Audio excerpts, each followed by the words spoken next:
Be cool, be kind, be classy. The cupcakes so sweet and sexy. Have fun and enjoy the journey. Just have a good attorney. No big whoop, no biggie. She lives near New York City. Not just a YouTube show. When you know, you better grab a straw. Learn about the law. It's cool here in the shade, sipping motions of lemonade. Cool heads will prevail, kindness will never fail. Be classy and vastly wise. Oh, Melanie Little is going live. Oh no, where is Melanie? Follow the island's melody. Is a concert within reach. No surprise, she's at Jones Beach. She heard some music far away. Captain Jack Stack Harbor Bay.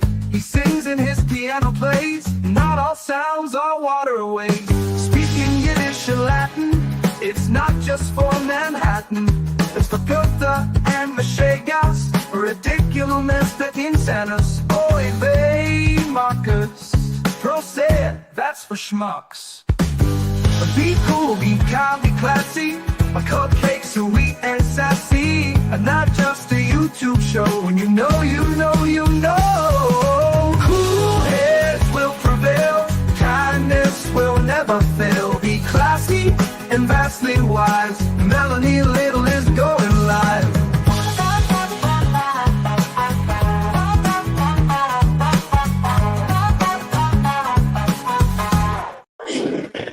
Good morning, my friends. Good morning. How's everyone today? Court TV says they're going to cover the Brian Camp closings live, so I'm here for it. Julie Grant actually just did a little piece about it, and she's actually on the side of Brian Camp shouldn't be being prosecuted, which is surprising because I rarely agree with Julie Grant on anything. So this will be interesting. It seems we may have to suffer through some commercials. Can you not hear me? What do you mean there's no sound? Is there no sound? Can you hear me? It says I have sound.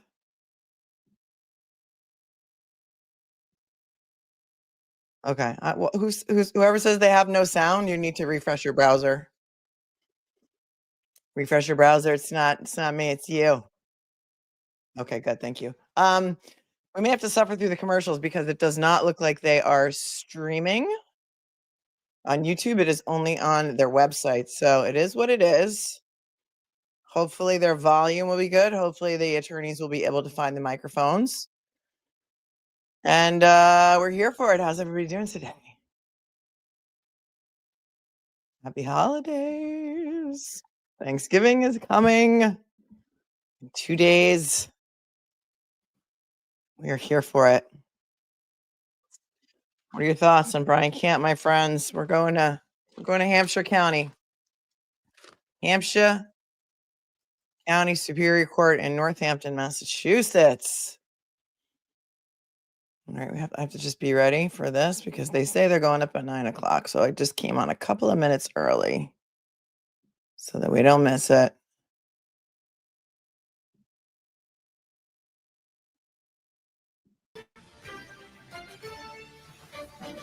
Where's your firearm?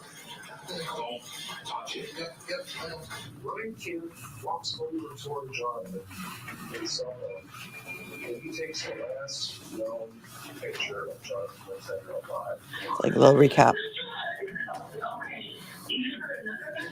8 minutes and 37 seconds after he lawfully shot him in the torso, put him down on the ground. Brian Camp executes.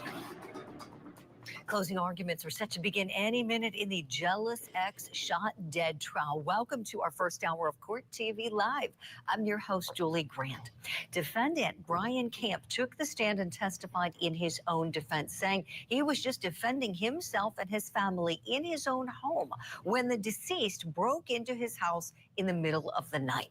If you missed Friday's testimony, what a day it was. We've got the very best moments put together for you now. All right, they're going to do a little recap, so that's good.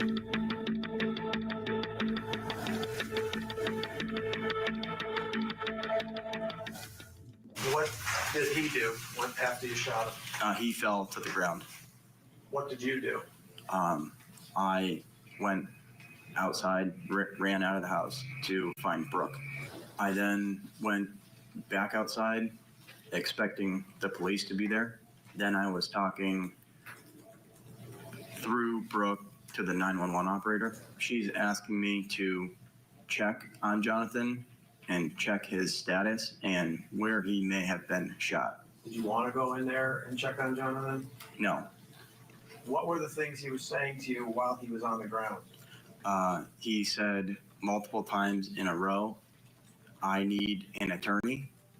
And then he said multiple times in a row, I am going to kill you. As I came around the corner, I saw him getting up, and I shot him again. What was going on with you, as best you can answer, psychologically? I was having a hard time processing what just happened, and my mental state was blurry and jumbled up at best. Why didn't you shoot him with the muzzle loader? I was not trying to shoot anybody. What did you want him to do? I wanted him to get out of the house. Each time that he was given an opportunity, what would he do? Opportunity to leave the house, what would he do? He would not take the opportunity and then charge right towards me. How did you know where your 6-hour was in the kitchen? It was a common place for it to be. So your testimony is that when you were cornered in the kitchen, you reached up above this countertop here, right about in the area where this crock pot is and this smiley Halloween-y type thing? Yes, You're saying that was a common place to stash your 6-hour. yes, So you're holding the gun, am I right? Were you holding it with your right hand? no, So you're holding it with your left hand. correct, Are you left-handed? no, Which hand did you use to fire? my left, So you shot with your left hand, yes, even though you're right-handed. yes, So is it fair to say that when you left him in the kitchen, moaning and squirming on the ground with a gunshot wound, you felt as though you had neutralized the threat at that point? yes, Your testimony this morning, correct me if I'm wrong, is that after you took the 5 photos in that minute or so, you then went outside where Brooke was. yes, And she was still on the phone with 911. yes, And that's when the dispatcher was asking some questions about where in the body was Johnathan shot. Do you remember that question? yes, And you remember answering, I don't care, dude, I don't know. yes, You're saying that from this distance with your non-dominant hand, you point to the 6-hour at Johnathan Letendre and you hit him in the Here's the prosecutor pointing the gun literally at the defendant in court. This is insane. We watched this yesterday. This is just a recap for those just joining. We're waiting for your closing arguments. upper top back part of his head, yes, which would mean his head was facing away from you, wasn't it? no, Do you agree that instead of shooting him in the head, you could have run over and kicked him in the head? Objection. Sustained. no, Sitting here today, do you regret putting him down? Objection. Sustained. So outrageous. All right, what'd you think of Brian Camp's testimony? I would Yeah, I know nobody likes her. Please, I don't want to hear any complaints. I'm just not in the mood for complaints this morning. Just, keep your complaints to yourself. It is what it is. This is the Put only your way we client can on watch the them. stand, So this is what we're because doing. The jury in a self-defense case expects that. They need to hear from your client, even though there's no constitutional obligation to testify. They need to hear from your client that, 1, they were afraid for their life. 2, they did what was necessary and reasonable. This accused individual did fantastic on the stand. I think the Commonwealth dropped the ball terribly. You were just talking in the last segment about pointing the gun at the defendant while he was testifying. Horrible move by the Commonwealth. And in fact, We said that. In fact, he's become sympathetic in my mind. Like, Right on, on the dude. one hand, you have someone whose home is their castle, doing what they need to do to defend themselves. On the other hand, you have someone who breaks in, and what's the old saying? Play stupid games, win stupid prizes. And Oh my God, he God just rest his quoted soul. Taylor Swift. He just quoted Taylor Swift. Oh, this is what happened in this case. Who's this guy? I love this guy. Right. Franz, I'm Oh with my you. God, look at the, oh my gosh, look at the artifacts behind him. Wow, there's like some Grateful Dead, there's some religiosity, there's some angels, wow, I gotta find out who this guy is. And let's go back to that moment, the demonstration here, because I know you were cringing at that moment. And the more you replay it, look carefully at his fingers. It's hard to tell where his fingers are, but I mean, look, does it look like he's in the trigger well there with his pointer finger? It's really tough to see. So here's the thing. Whether he's in the trigger well or not, like close is too far in my mind. Like, what is he doing? Thank you. Like, I've prosecuted cases with firearms where I manipulated the firearms before the jury, and I was extra careful not to point the firearm at anybody, especially the accused. How about use your finger? I agree with Kurt in Use the your last finger. segment. I'm saving this for my closing argument. It's an act of desperation. And look, the bigger picture is the Commonwealth has already conceded that one shot was okay. So now what we're haggling over is what? Preach, bro. That is the problem of the Commonwealth's case in this. When you concede that self-defense was necessary, you don't get to armchair quarterback. You don't get to slow the clock down and say, well, if I were in this situation, even though I've conceded that self-defense was necessary, I might have done things differently. No, sir. You don't get to do that. And the fact that they're prosecuting this guy makes no sense to me. Right. I'm with you, Franz. And I want to thank our wonderful director, Matt, for this Zoom. Look at this close-up. Again, it's hard to tell, but I mean, that is not a good look. Not a good look. And anybody who knows anything about firearm safety, you keep your finger off that trigger unless and until you are ready to shoot. And when you're prosecuting somebody about what you say is an illegal shot, handle that gun correctly. Handle it correct. It should have never been pointed. Right. Go ahead, Franz. The Commonwealth cares about as much about Mr. Camp as the individual that broke into his home. Mm-hmm. That's the issue, right? Boom. That's the issue. That's the closing statement, right? Yep. And so here's the thing. Once the jury starts thinking, what would I do in this situation? What would I do if someone came into my home? And heaven forbid I have kids or a spouse in my home, and I'm protecting my home to this person that's coming in uninvited. We don't know what this person has or doesn't have. No, it's not. Yes. Is there a strong argument? Is there a strong argument for excessive force? Well, maybe. But the problem is once you concede the necessity for self-defense, I think that argument goes by the wayside for the Commonwealth. Right. Franz, I agree with you. Something else that really is messed up to me, and I said this morning in my opening statement, but this is worth a repeat. Had he shot Johnathan Letendre immediately when he broke into that house and fired multiple shots in succession and killed him, we wouldn't be here having this prosecution, would we? What's sad is that he tried not to shoot him, tried everything, fought him off. 2 attempts on his life. And then the 911 operator told him to go back in there and check on the guy. Mm-hmm. With 2 different long guns, and then he finally gets a hold of his handgun and shoots him. Doesn't even kill him, but shoots him and disables him for a brief time. And now we're here on that issue of the second shot, as you pointed out, Franz. I think that's what's so infuriating with this fact. It's like a law school fact pattern, isn't it? You're a law school professor, Franz. If he would have done it quickly, and in succession, we would not have him as a defendant, would we? Exactly, right? So there are stand your ground self-defense cases that the prosecution has to try. They're tough cases. They don't shy away from it. This is just a weird hill to die on. This is a weird case to say, I'm going to champion this alleged victim. I don't understand this one. This is, and you're exactly right, Julie.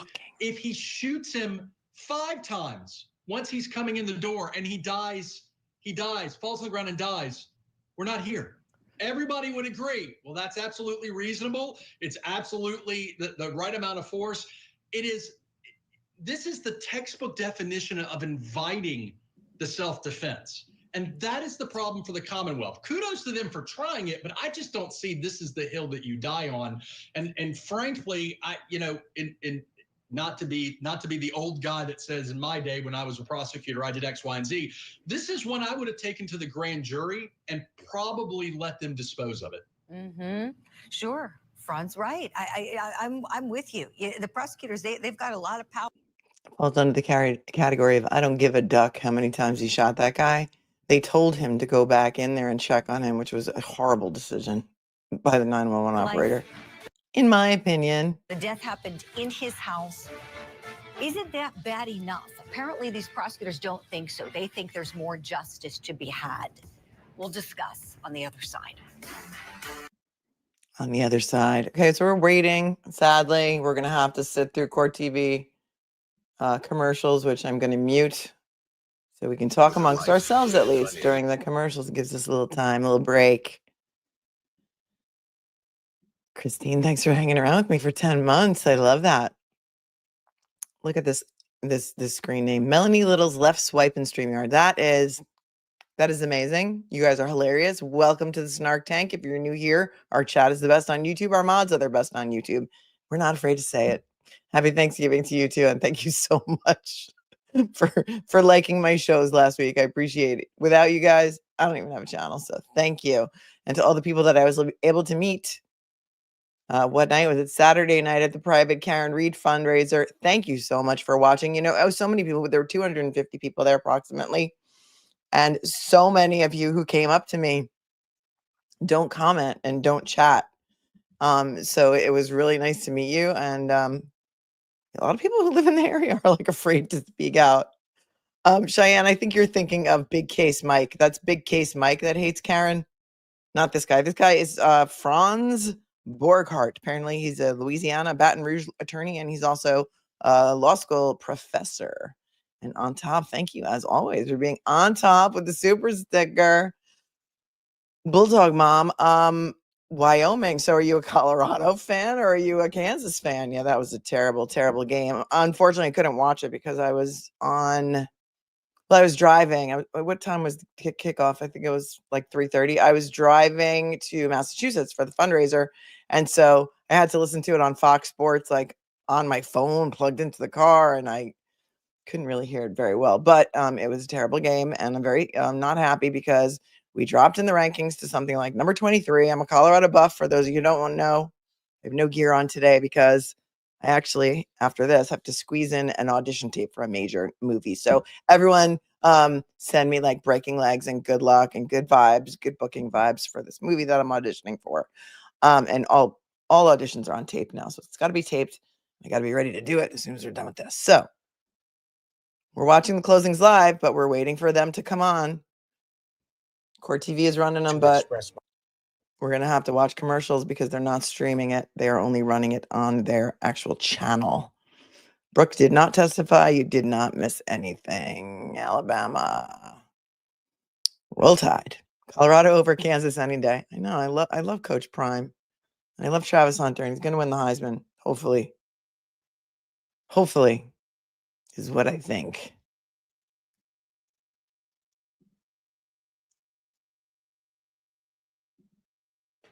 Yeah, not the same guy. No, that other guy. You can't forget Big Case Mike. Can you forget Big Case Mike? Big Case Mike. Sooner, baby. Oklahoma. Why did neither side have Brooke testify? Is it worth putting her through the trauma of testifying? I don't think so. I don't think so. I don't think they needed her testimony. She didn't see what happened. She was merely on the phone with 911. We heard her hysteria on the 911 call. I don't think the payoff would have been worth it for the defense. It's completely traumatic for her. I'm sure she is still incredibly traumatized by this experience. And there's not a lot that she can help the defense with. I certainly don't think she would have helped the prosecution. And, she opens herself to cross-examination for what? For her relationship that she had with her boss, Johnathan Letendre. I don't think they needed her. That's my opinion. I think it was good strategy not to call her. I don't even know if they're still together. So I don't know. Exactly. We heard her on the 911 call, but and we heard her hysteria. So I just don't think the payoff would have been worth it to put her on the stand. Gotta love Court TV and their commercials. Not. Yeah. Everyone, please smash the like button. It's free. He was telling me that he was going to kill me. And when we were wrestling for the muzzleloader, I looked at him straight in the face and I was like, you could kill me if you tried. That's Brian Camp. You see how beat up he looks, right? This is after an intruder came into his home, the home that he shares with his girlfriend and their 2 children, attacked him, tried to take his life, not once, but twice. And he shot and killed that intruder. We're here because the Commonwealth of Massachusetts is contesting the second shot he fired. Not everything he did up to that point. The first shot, they said that's fine. That was self-defense. The second shot, they say is the crime of manslaughter. Well, we're going to find out what the jury has to say about this. They've just been brought into the courtroom. I want to show you a live look. There is His Honor giving the jury their instructions ahead of the closing argument. So let's hear it, Court TV. You've been down this road before, my friends. You know these can be tedious. The judge going over the nuances in the law, the particular instructions. How about you got a flipping camera in there? You got a ducking camera in the courtroom. Let us hear it, Julie. We don't want to hear you. Many great tweets from all of you at home as we're talking about what we just saw moments ago and we were discussing with the. We don't know, Tinkerbell, how long they have for closing because they're not letting us hear a damn thing. The gun. Massachusetts does not want you guys to know about this case. That's why it's being shadow banned and just, Okay, let him talk. Thank you.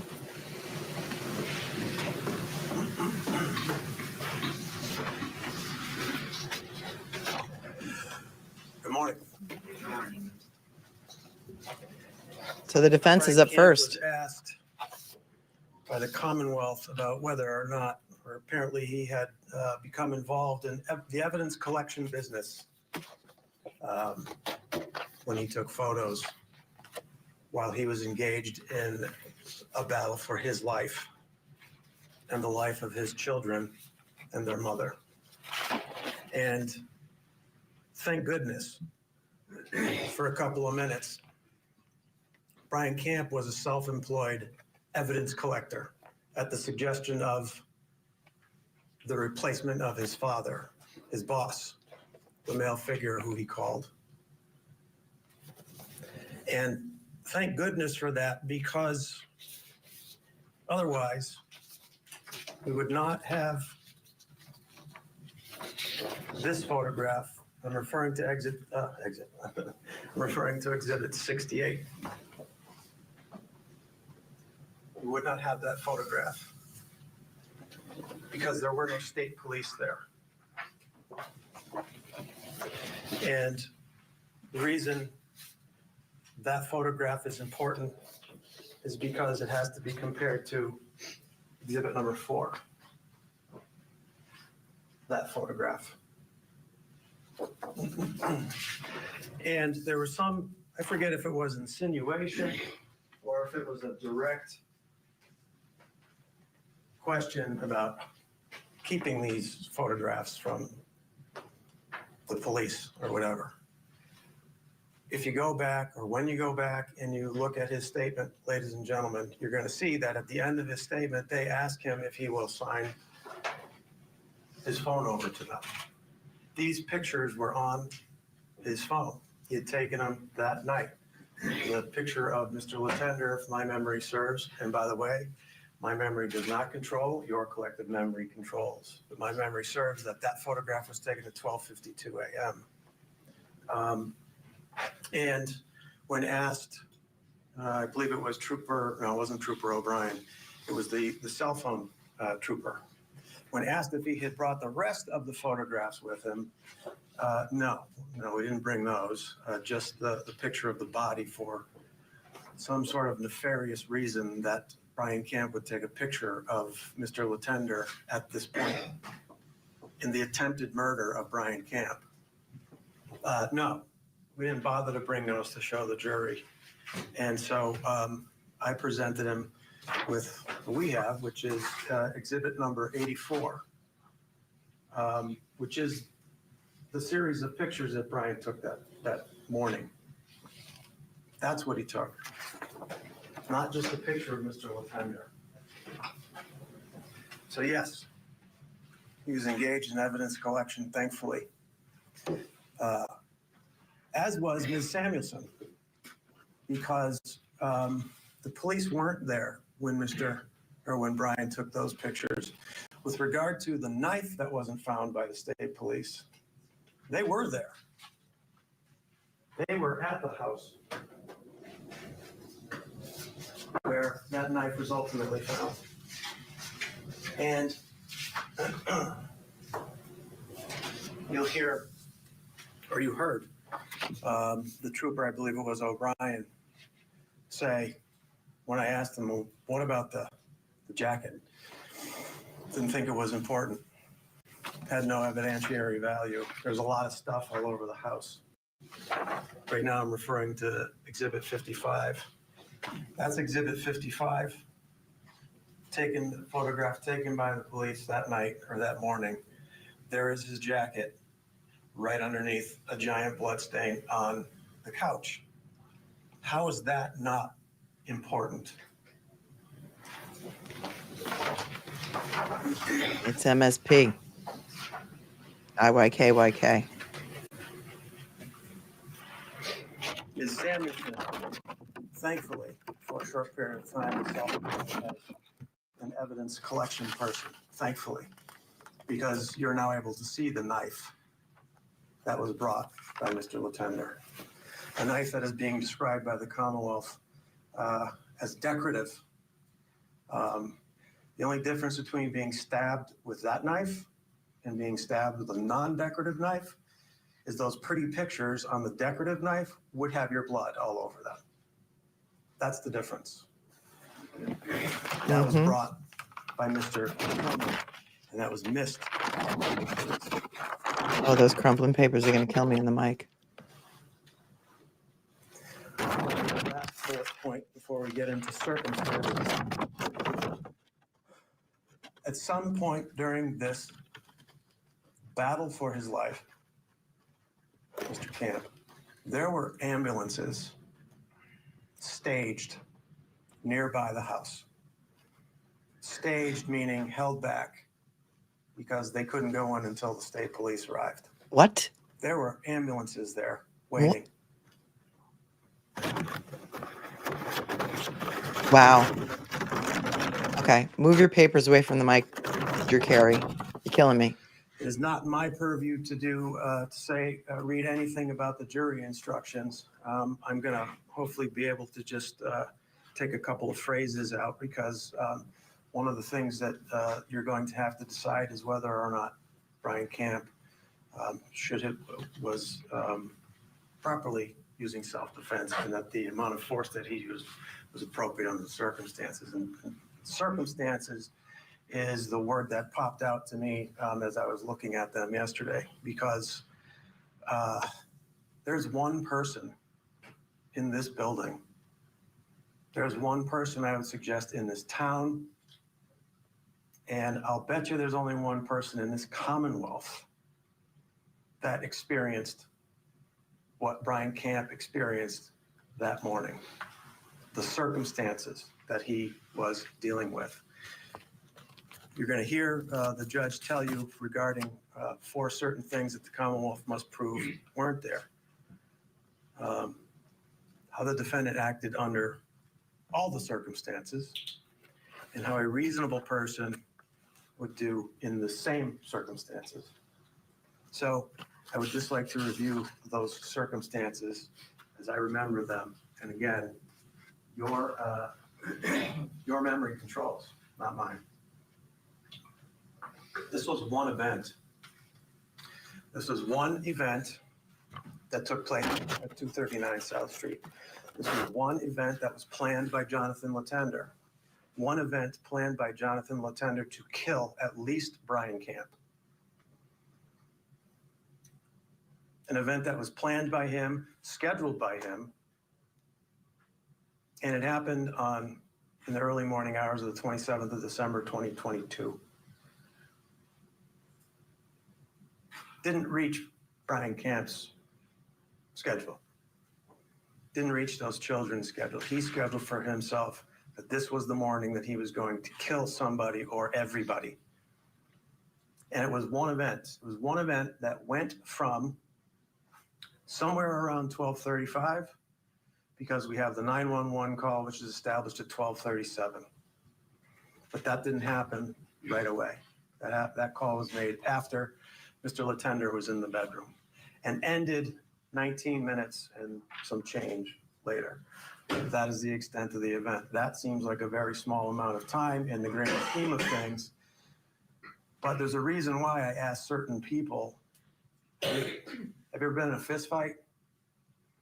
Have you ever had some sort of wrestling match with somebody for any extended period of time?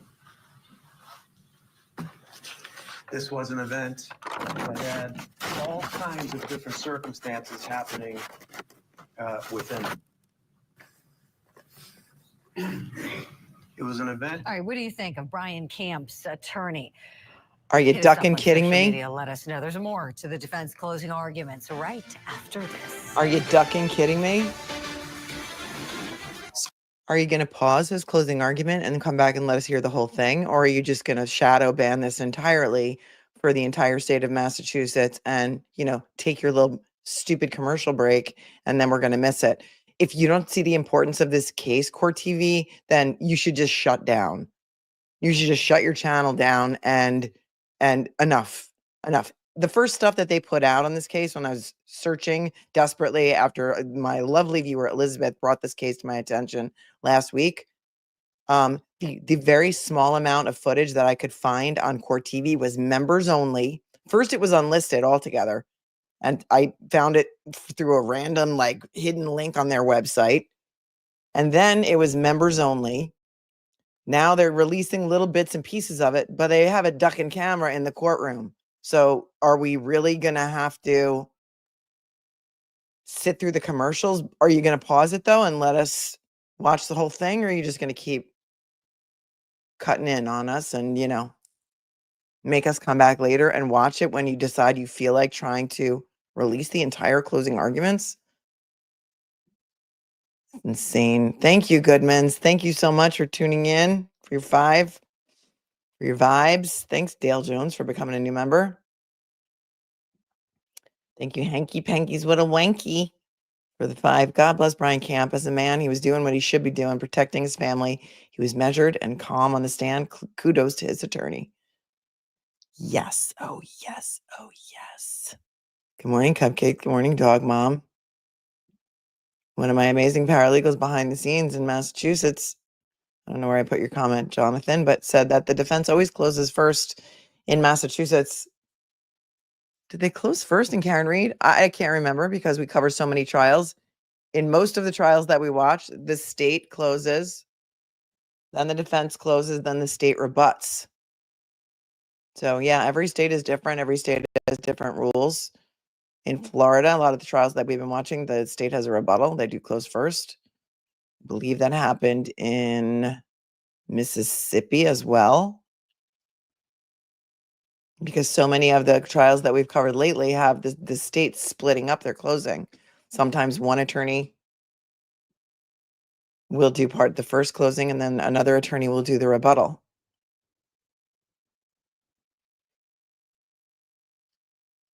So interesting. Yeah, they did. I guess AJ closed first. Lally closed last, and he ran over. That's right. That's right. I remember now. Seems like a very long time ago, all the way back on July 1st, that the mistrial was declared in the Karen Reed trial. Tomorrow morning, we will be covering the motions hearing live. I believe it's at 10 a.m. Whatever time it is, we're covering it. It's on my calendar. I have it on for 10. I'll double check the court website later, maybe 9, but I think it's 10.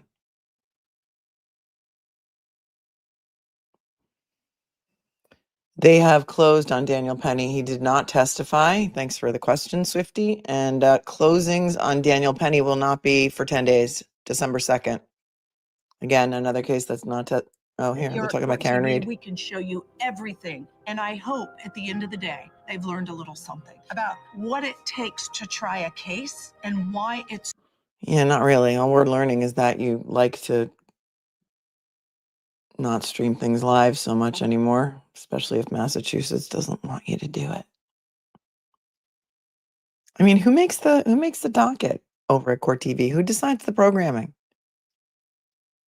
Who decides what you're gonna stream live and what you're gonna? Court TV Live, I'm Julie Grant. We're going to go back to Massachusetts together in just a couple of minutes as we're covering the jealous ex shot dead trial. We're in the closing arguments.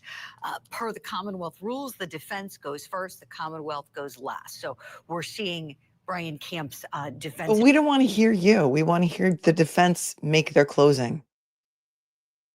Yeah, so they're in 10 days. They will do closing arguments on Daniel Penny. They're taking a 10-day break, December 2nd, which is a big day. We have a lot of things on December 2nd.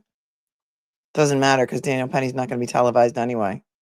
For 30 years in prison, and now they're going to be before a judge today. We've got a status conference on this habeas corpus petition that their attorneys have filed. What they want is reconsideration. All right, that's on Menendez. Yeah, Court TV does not have a pulse on the people. They should, I mean, at the very least, know your audience, read the room, know what your audience wants to watch, the things that they're interested in. But apparently they don't.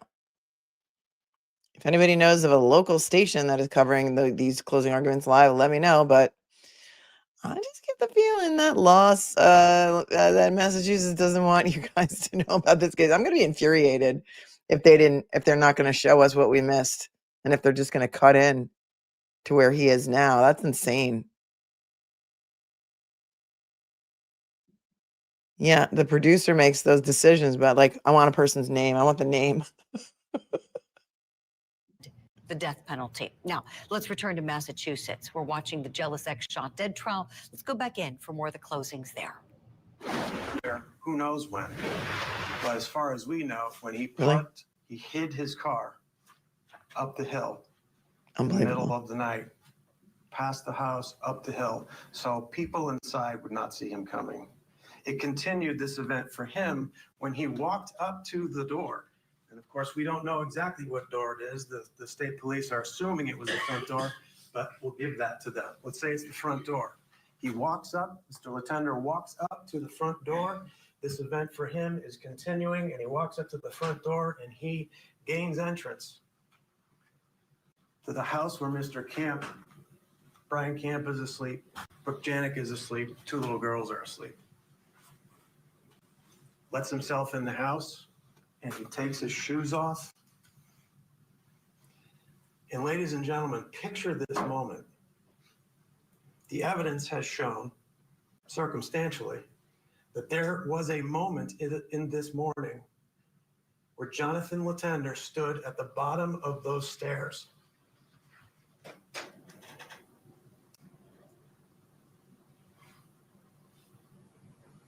With his shoes off, clearly intending to kill someone. And he started walking up those stairs. He had his shoes off? He took off his shoes? Not to be known until something made a noise. You'll see that those stairs are wood. Probably a creak. I don't know.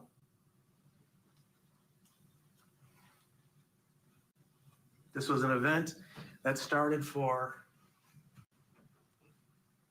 Brian Camp shortly after Mr. Letendre got to the top of the stairs.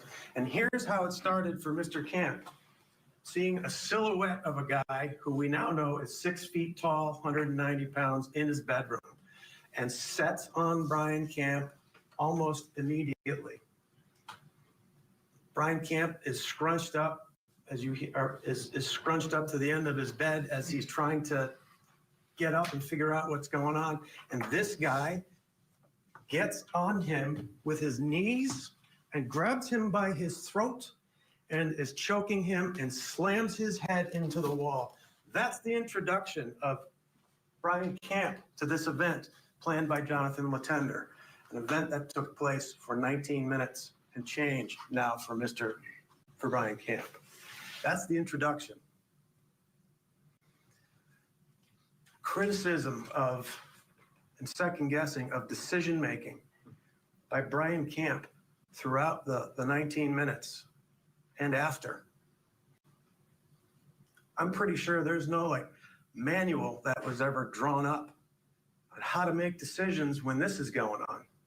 As a 22-year-old man who is 5'9", 145 pounds, is set upon by a very large man, well-developed. And the scariest part is not on drugs. He has no alcohol in his system. This happened without any help. This man was set on killing at least Brian Camp. All right, we're going to pause this right here. You know I like to be totally transparent with you always, my friends. If you've I don't give a duck, the Julie. sound on your TV or your phone, wherever you're watching, kind of going up at certain points, this attorney is putting his legal pad close to the microphones we have positioned, so that's why. We don't care what you have to say. If anybody's on the cesspool of Twitter, because I am not, please get on Twitter and tell them to make her shut the duck up and let us hear the entirety of these closing arguments. This is outrageous. I'm outraged. It's too early in the morning for me to be outraged. I'm outraged. But you know what? My audition, I need to be outraged. This is good. Method acting. I'm liking it. I can't tell you what it's for. I'm not allowed to. There's, NDAs all over the place. But thank you for asking. All right, let's hear some commentary. It's from someone other than me. That a criminal defense attorney gets to have self-righteous indignation, right? To be on the side of justice, and you can be indignant, you can be angry. All these things in this closing would be appropriate. All these things. Look, my position is this so-called victim went on a suicide mission and found what he was looking for. However, usually they live stream it on YouTube. This criminal defense Not today. attorney, you're putting it nicely. Lackluster. Is kind of maybe he's warming up. Maybe He's not lackluster. He's Drew Carey. But man, oh man, do I relish the opportunity to thump my chest and be indignant. I don't care about your ducking relish. Let us hear it. In the sense of a self-defense case where you clearly have self-defense, and you're absolutely right. He has the facts, right? Not a fact in dispute. This guy is in a place that he's not supposed to be. He's fueled not by alcohol, not by drugs. He's fueled by malice intent. This guy's not going in there to give Camp a hug. He's not going in there to shake his hand and pat him on the butt. He's going in there to harm him.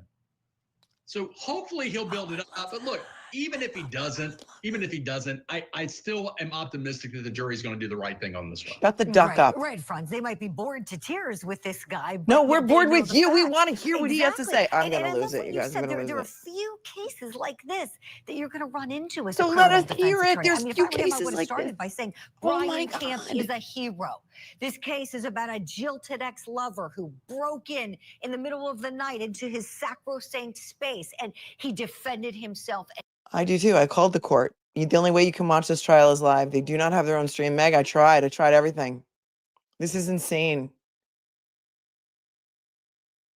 He'd become in the evidence collection business by taking photographs. I mean, the only thing we could do is just turn this off for now and come back later and see if Court TV ever uploads the entirety of these closings on their website. On their website or on YouTube.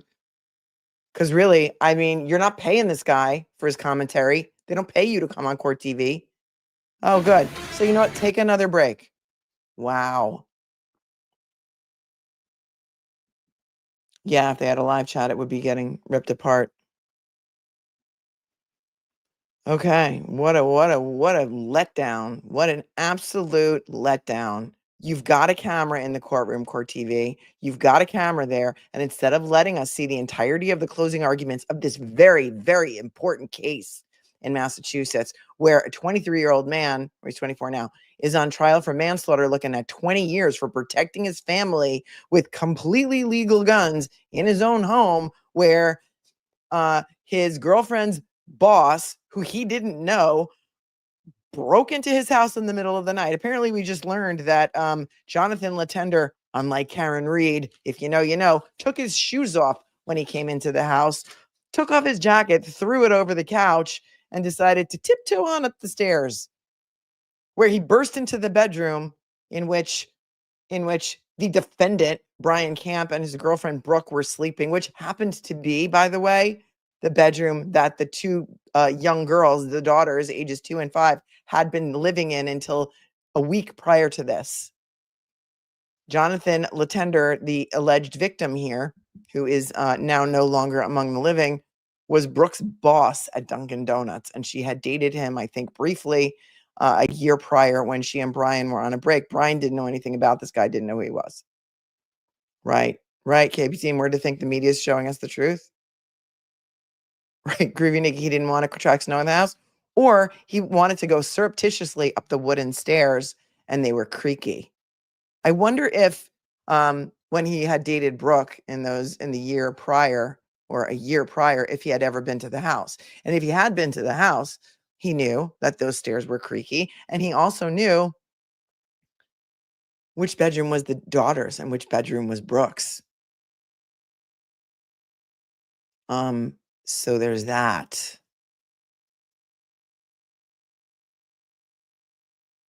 And they Court TV live streams like every crappy trial out there. They've got a camera right in there. Why can't they just do it on YouTube today? What are they doing today?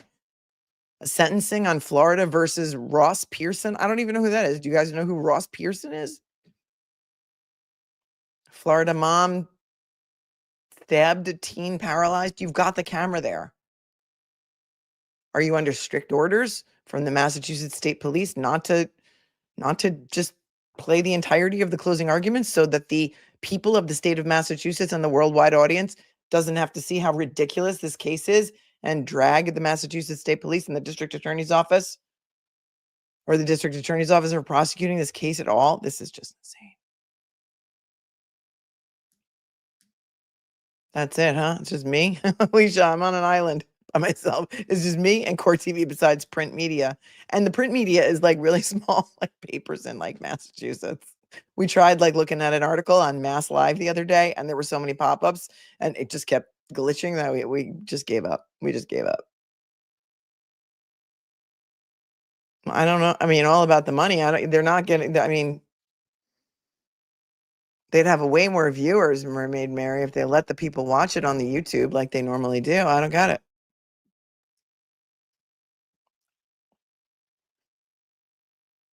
I don't know. But here we are.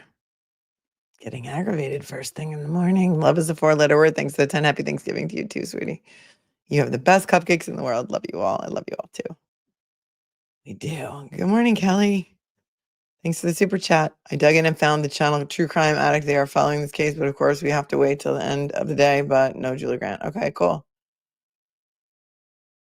Cool. I don't know that channel, so I typically don't advertise other channels. But thank you for your super chat. And Goodman's hi. Your commentary is always welcome. Hi, Mrs. G. Hi, Mrs. G.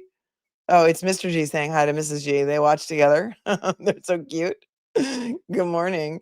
And thank you for thanking me or for liking my commentary. What I don't like is listening to Julie Grant first thing in the morning. I haven't had enough coffee. Oh. I was not trying to shoot anybody. Oh, this What is isn't the wrong to closing. do? This I is wanted him to get out recap of the of house. stuff we watched already. And each time that he was given an opportunity, what would he do? Opportunity to leave the house, what would he do? He would not take the opportunity and then charge right. Wasting my time. Talking about the intruder right there, the decedent in this case, who the Commonwealth believes has been victimized. They have put the homeowner on trial here. Brian Camp on trial accused of the crime of manslaughter. His attorney's delivering his closing arguments. Let's go in live. Oh, thanks. And away he went. And so these circumstances begin. And in the bedroom, ladies and gentlemen, you start to see how the circumstances sort of start to pile up with regard to what's happening to Brian Camp and what's happening or not happening to Mr. Letendre. And those are important with regard to what happens later on with regard to use of force and self-defense, and a statement given at the police station later on. He has jumped, his head is slammed into the wall. It breaks the wall. He's being choked. And Mr. Letendre gets eventually smashed on the head with something glass. It was a bong. It was a glass bong. Brian Camp is under attack, and he is immediately physically under attack. And, you know, there's the constant, we've had the constant mention of the fact that he was naked the entire time. And really the import of that is imagine the vulnerability of that moment when you are in your own bed and you have no clothes on and this guy is trying to kill you. And there's no clothes for the entire time. And it's important that the smash on the head of Mr. Letendre did nothing. Maybe loosened his grip for a second because Brian was able to get out and get behind Mr. Letendre and try to choke him out with the rear naked choke around his neck, and to show the difference in size of the two gentlemen, specifically with regard to the fight itself or the attack. He gets behind Mr. Letendre and on his feet actually is able to get his arm around his neck.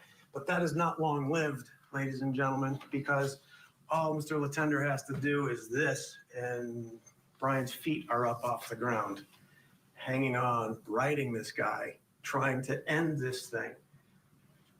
He's trying to end this thing, but Mr. Letendre is not going to have anything to do with ending this thing until someone is dead.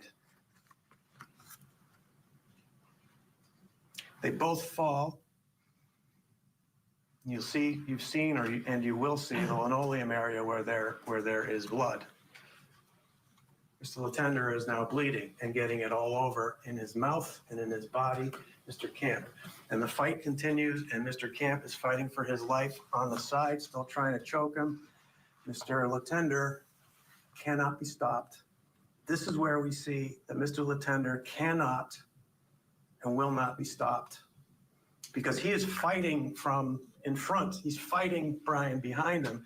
He's grabbing for things, feels his eyes, and then, as Brian described to you, stuck a finger or two fingers between his eyeball and his eye socket. Tried to gouge his eyes out. Poked. Tried to gouge him out. Mr. Letendre is not going to be stopped until somebody is dead.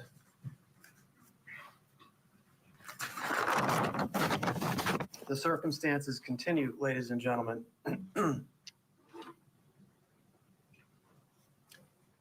Brian is able to escape after almost having his eyeballs ripped out. And he runs downstairs. And he runs downstairs for a couple reasons. He runs downstairs to get this guy away from his children.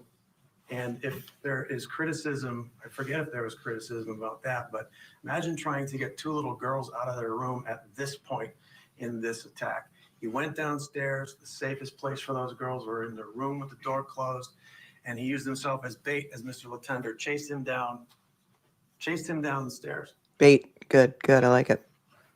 Where there is an open door that Brian allows him access to.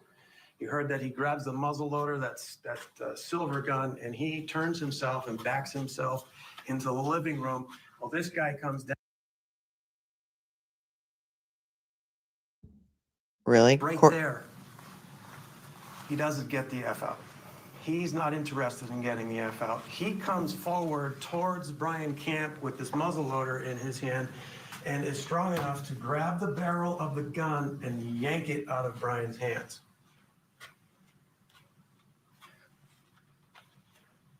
and then starts trying to pull the trigger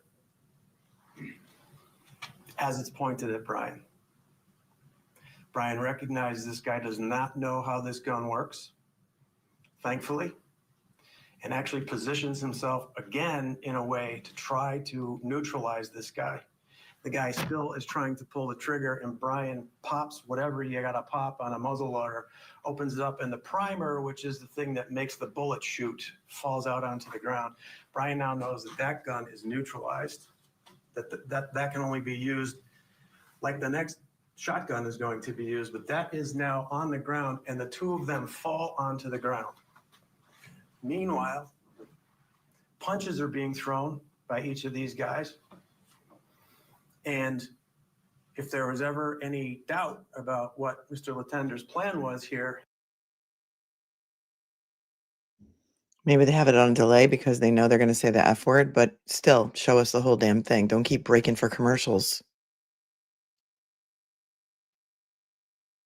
Learn how to use a mute button They fall to the for ground, one word. both of them, and Brian gets another short-lived advantage.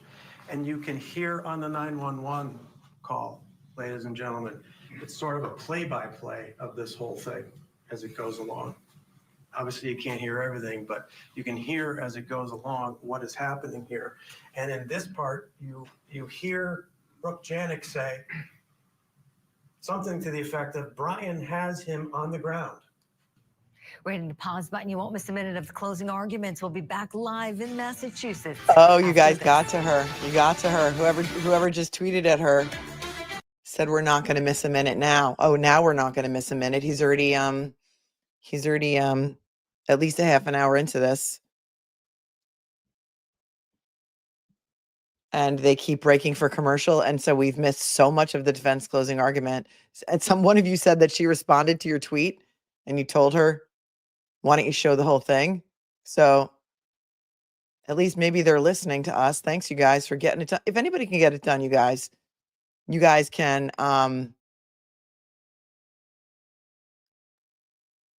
you guys can get it done. If anyone, if anyone can get this done? Who, if anyone can get this done? You guys, you can do it. You can get it done. You can get it done. Oh, so, okay. Hello, Laura 0307 from Chesterfield says, I'm from Chesterfield. I'm so happy you're covering this. Thank you so much. I'm trying, Laura. I wish you could go to court for us and be our boots on the ground, or at least go to the courthouse, maybe wait for a verdict and, text me when it comes in, because we're never going to know. Nobody's there. Nobody's covering. Tell me what everyone in town thinks about this case, Laura. I'm interested. Thank you so much for your 5.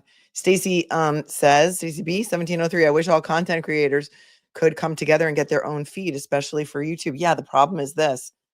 We content creators are not considered media for purposes of court hearings. So we have to go in as public if we're not in our home state. And we have to get a seat with the public. We cannot be credentialed media. So it can't happen. That's got to change, because we all know mainstream media is dead. Mainstream media doesn't want to think mainstream media is dead, but they would never allow it.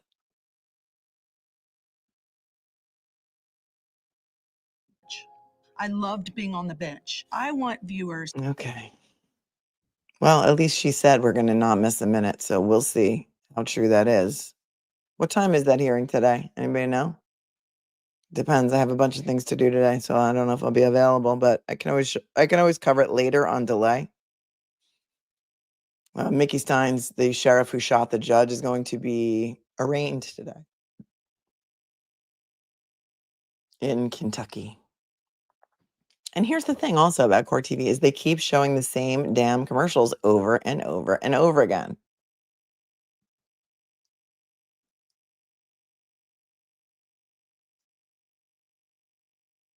Another annoying thing.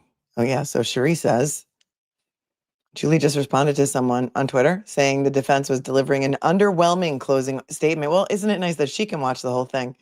I replied, can we actually see all of the proceedings and not the BS fluff? I guess she's listening to you, Cherie, all the way from down under. Let him know that this is like, a worldwide story. The Menendez hearing is at 1:30. I don't know if 1:30 Eastern.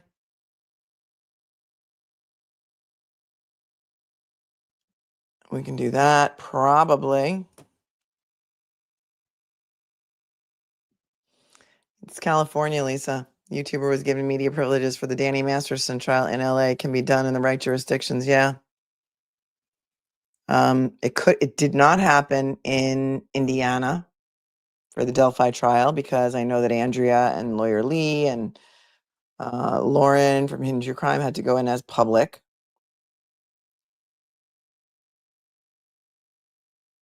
I don't know. Some certain people were able to do it in Massachusetts, like, that person who will not be named with 3 names was able to get media credentials somehow. And then wasn't allowed in the trial for like a lot of it for some reason. We are so grateful for your company on this Monday morning. Welcome to our second hour of Court TV Live. I'm Julie Grant. We've got 4 major trials we are tracking for you today. Oh, you're Closing so busy. arguments in the manslaughter trial of Brian Camp. We'll go back there in just a moment. We're also counting down to a big hearing for the Menendez brothers later today in California. Court TV will be there. They're going to be there virtually, but we've got a representative in person. We'll let you know everything that happens as these killers. So happy I can promote all of your stuff. For freedom. In Kentucky, we've got former Sheriff Mickey Stein's going to be in court. He was just indicted by a grand jury. He'll be in court at noon today. And in Florida, we've got Susan Lawrence's sentencing scheduled for 1:30 p.m. Eastern time. Now, let's go back to Massachusetts. We're hearing Brian Camp's attorney deliver his final arguments to the jury. I know about the time change. That's why I asked if it was Eastern or if it was Pacific time. And if you remember his testimony, he had him he was standing over him, trying to control his hands in this fight. He's on his back. Right above where they are is his jacket. And he's trying to control his hands long enough for the police to come. And this guy on his back is able to fight back from the floor. And then, in another example of his strength versus Brian Camp, from the floor is able to push his hands up and his legs up. And Brian is now lifted with him and onto the couch. I'm not surprised that Mr. Letendre wanted to get onto the couch. That's why there's blood on that pillow. With his jacket right here. With the knife that the state police didn't find. Fortunately, and actually you hear Brooks say, I'm going further outside because Johnathan just got up. So he gets off of the couch and he's back up again. Brian now goes to the closet where there is this, hard to call it a shotgun, but he grabs this gun again, points it at him.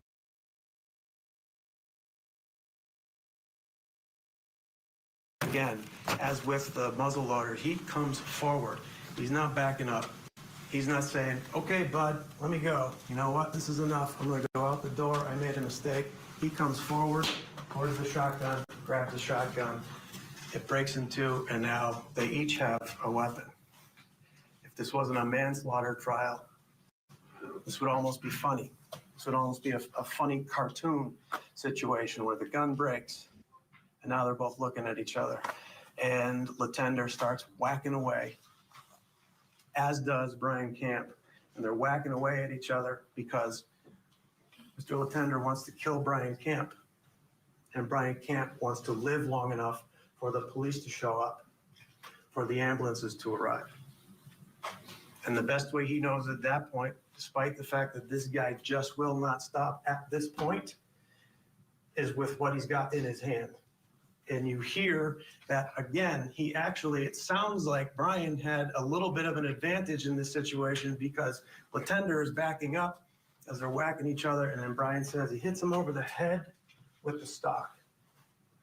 And the stock breaks. which gives him a shorter weapon. He says, this is no good. And does that stop Mr. Letendre? No.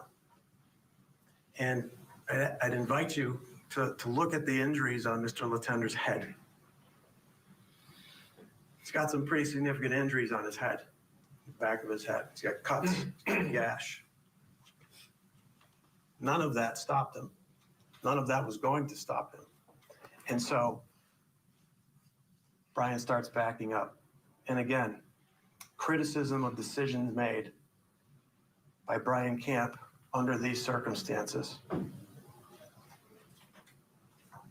There's a reasonable person part of this. What would a reasonable person do in this situation? Brian Camp, I would suggest to you, ladies and gentlemen, is focused on this guy who is intent to kill him as he's backing up. The fact that he passes a revolver on the left-hand side, he's focusing on this guy. This guy is coming at him. Imagine trying to figure out the speed of what's going on. I would imagine, based on common life experience, common sense and life experience, which you get to use back in the jury room, you would imagine that this is taking forever, probably going in slow motion. Like, Brian's still trying to figure out what's going on. Who is this guy? And he's coming at me with this thing, and I got a gun up there, and pulls it down with his left hand because his right hand is broken. You see pictures of it. You heard him talk about it. A boxer's fracture speaks for itself, I would assume. And as this guy is closing, fires a shot.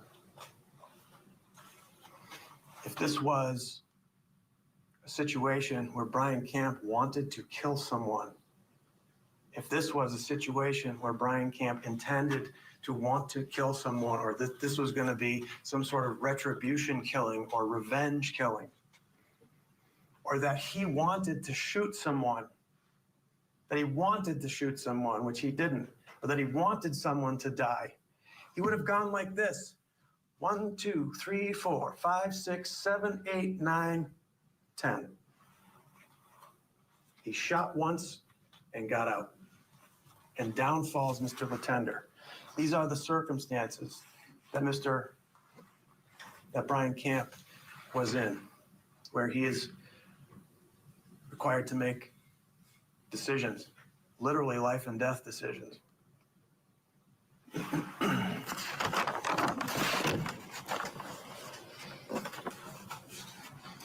All the while, Mr. Letendre just making sure. They keep muting the sound for language. That's what's happening. So it's not you.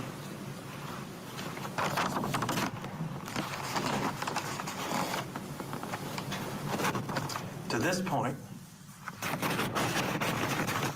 Brian Camp has been choked, punched, head slammed into his own bedroom wall, knelt upon, fallen down to the floor with this guy in the battle, both upstairs and downstairs. He's got a broken hand. He's had to wrestle for a gun for his life. And imagine the psychological effect on the fact that this guy has the end of a gun in Brian's gut trying to pull the trigger. Imagine how exhausting, physically and mentally, at this point. And this lasts for 7 minutes and 43 seconds, that fight. He's got the kids to think about upstairs. You got Brooke, who's outside talking to the state police. Still no state police. Brian knows the police are coming. Brian wants the police to come. He knows they're coming. He wants them to come there to end this.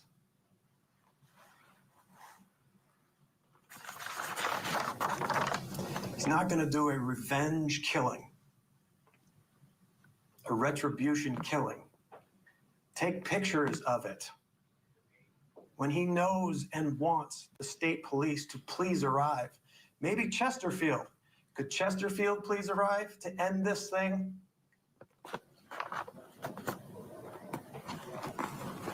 He's got an injured knee. You see the picture. He is getting the you-know-what beat out of him the entire way.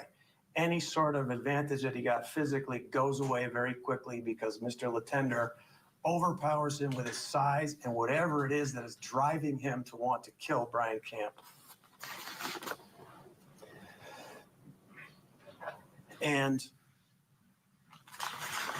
he's been smashed over the head, Brian, with a gun barrel as well.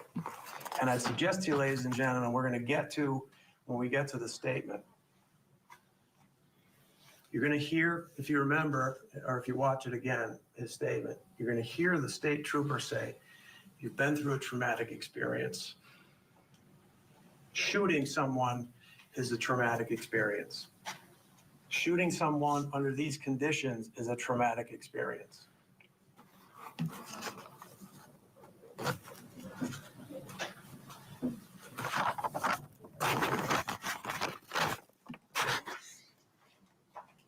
Mr. Letendre is down on the floor on his back. And you heard that he was moving around. Whether it was writhing or not, he was able to move around. And I suggest to you that in Exhibit 68, you can see that there's evidence of his movement there, both with, well, not necessarily with his hand where it is. There's movement. We learn about that later on with the second picture. But this blood swatch right here, that crescent shape, his hand went through his own blood and put his head on top, a hand on top of his head. He's moving. His leg is in an L shape there, his right leg. And he's telling Brian Camp now,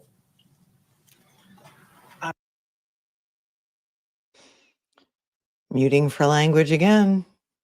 and there's questioning to Brian Camp. You mean he meant you needed a lawyer? Brian said, no. He said he needed a lawyer.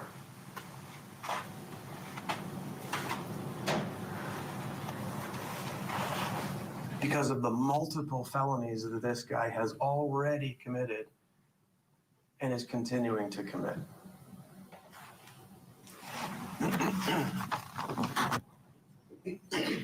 He's on the floor. He is still near the gun barrel, which is right next to him. He is near the revolver that is up on the cabinet or counter. He is near the set of knives, which are on the counter, as he lay there threatening to kill Brian Camp while he's moving. Brian now had okay, this guy is at least down on the ground, but he is still a threat, threatening to kill me. He's moving. Are the police here? No. So he starts to do whatever you got to do when someone is trying to kill you in your house for 7 minutes and 43 seconds, and now the event has slowed, hasn't stopped. The event has slowed. I would suggest to you, let's start with putting some clothes on. That's where he's been during this entire time. And again, criticism of a 22-year-old guy under these conditions, under these circumstances, as the judge is going to tell you. There were cars out in the driveway. You had the keys to them. Why didn't you take the kids out and go and drive them away? That was outrageous. That was on cross. Appears that so far has been the safest place for them. To bring them out into this situation, I think would be the bigger mistake. He made the right decision. And anyway, the police are going to be here any minute, so.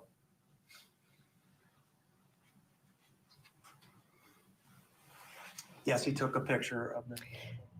Closing arguments isn't about bringing up every little detail in the story. No, it's a time to convince the jury why you win the case. Argument, why you should win on the facts that they already know. If you would let us listen to it, maybe we could decide. It is what it is at this point. They're going to keep breaking, but at least now she's listening to you on Twitter and she's decided that we're going to hear the whole thing. They just have to go to commercial all the time.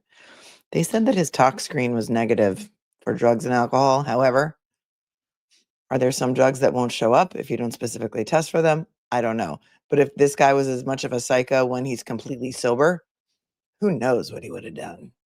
Who knows what he would have done? What are we doing here? What the duck are we doing here? Everyone, please hit the like button. I'm going to turn off the air conditioning. I will turn off the air conditioning. For those of you just joining, welcome. We are trying to watch the closing arguments in the Brian Camp, the Commonwealth versus Brian Camp case today, but Court TV has decided not to stream it on YouTube. They're only going to they're only streaming it on their station. So we have to suffer through commercials. When defense started their closing arguments around 9:20 a.m., they kept going to commercial and then cutting out the entire part that happened during commercial. So many of my amazing Snark Tank members went on to Twitter and tweeted at Julie Grant and or Court TV to show the whole damn thing. So now she says she's showing the whole damn thing, but they still have to go to the damn commercials.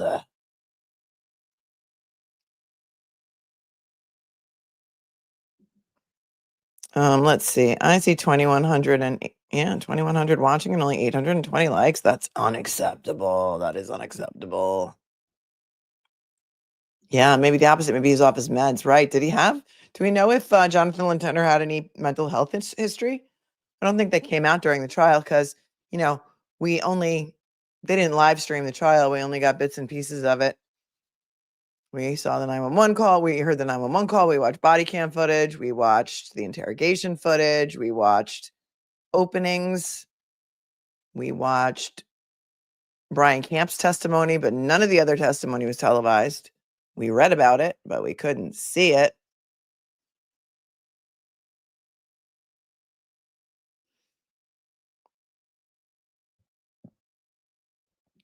Anne says, hindsight's 2020. It's so easy to look back and say, well, you should have done this or that. But in the moment while fighting for your life, what would you do? Leave the kids to save yourself?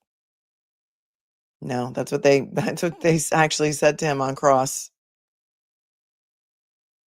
Yeah, I have. I've talked about several times why Brooke didn't testify. So you guys, if you're late, you're just going to have to rewind and go back. I can't keep answering the same questions over and over and over again.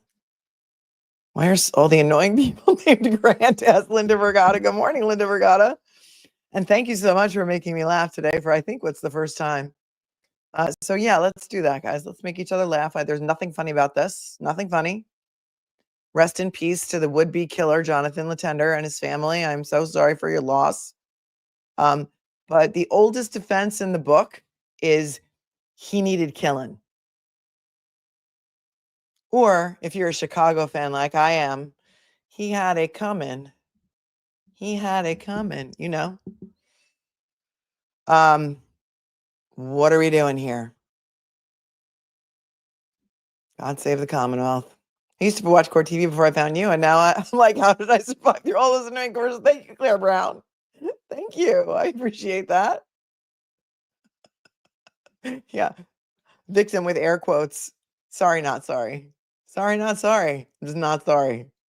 I am not sorry. This man broke into their house. Maybe he didn't, because apparently a lot of you from Chesterfield are like, this is a very small town. It's 1,100 people. We don't lock our doors here. Maybe he didn't break in.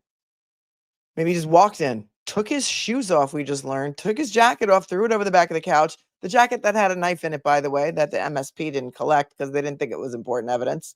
Didn't even take the jacket. The jacket was found by Brooke's friend the next day or a couple days later when she went back to the house with Brooke's dad to pick up some items for the kids and for Brooke and Brian. And she's like, whose jacket is this? A knife fell out of the pocket. They're calling it a decorative knife. Could it kill someone? Is it?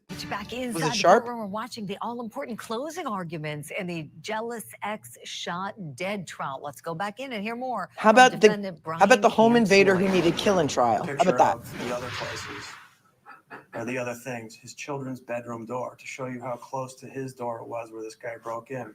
The wall. You know, again, he's in evidence collection at that point. But he just sees that his handprint and blood is on the wall, so I better get a picture of that. The broken stuff in the room.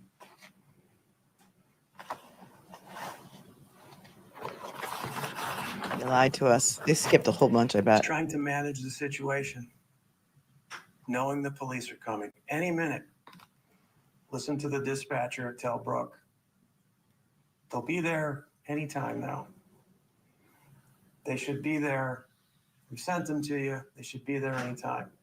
And really, there's not any one, there's no criticism against any one officer. But this system, man, holy mackerel. Like they're following what they're supposed to follow, apparently, and this is the result, which lends itself to what ultimately happens in this case, which is not a revenge killing. He knows the police are coming. He wants the police to come. He is doing what he's doing with the knowledge of that and with the hope of that. He wants this to end with the intervention of the police and the ambulance to show up again. But they're not going to be there for a while still, ladies and gentlemen. He does not leave the house. He goes out to the deck. That's as far as he goes. There were questions to him about leaving the house. He jumped on and said, you know, on the deck. He has his girls upstairs. He's got this guy who was trying to kill people in his kitchen. And he's got, hopefully, police on the way. And he shot a guy. What do you think is starting to happen to somebody's psychology with all of this stuff going on? A 22-year-old guy who was asleep 7 minutes and 50 seconds before, sound asleep. We know that he was shot in the left thigh.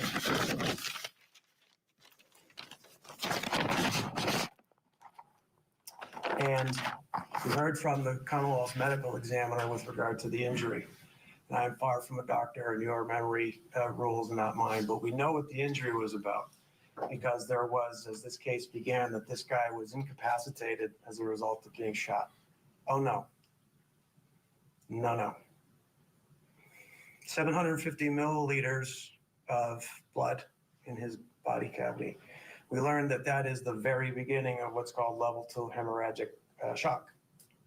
Very end of level 1, beginning of level 2. 15% of his blood body. The symptoms of level 2 hemorrhagic shock are anxiety and pain. Anxiety and pain. This guy now, whatever he's got going on in his head, now has anxiety added to it. And I started asking or questioning the medical examiner about his ability to move. And we made it clear that, yes, he could talk and he could certainly move his arms and he could move his legs. And then he started volunteering about this guy being able to get up on his feet and tried to say that, that wasn't going to happen. But everybody's got a different tolerance of pain, correct, Judge? I mean, correct, Doctor? Yeah, everybody's tolerance of pain is different. Anxiety? Yep. Adrenaline? Yep. Pain tolerance is different for every person. We know what Mr. Letendre's tolerance for pain was,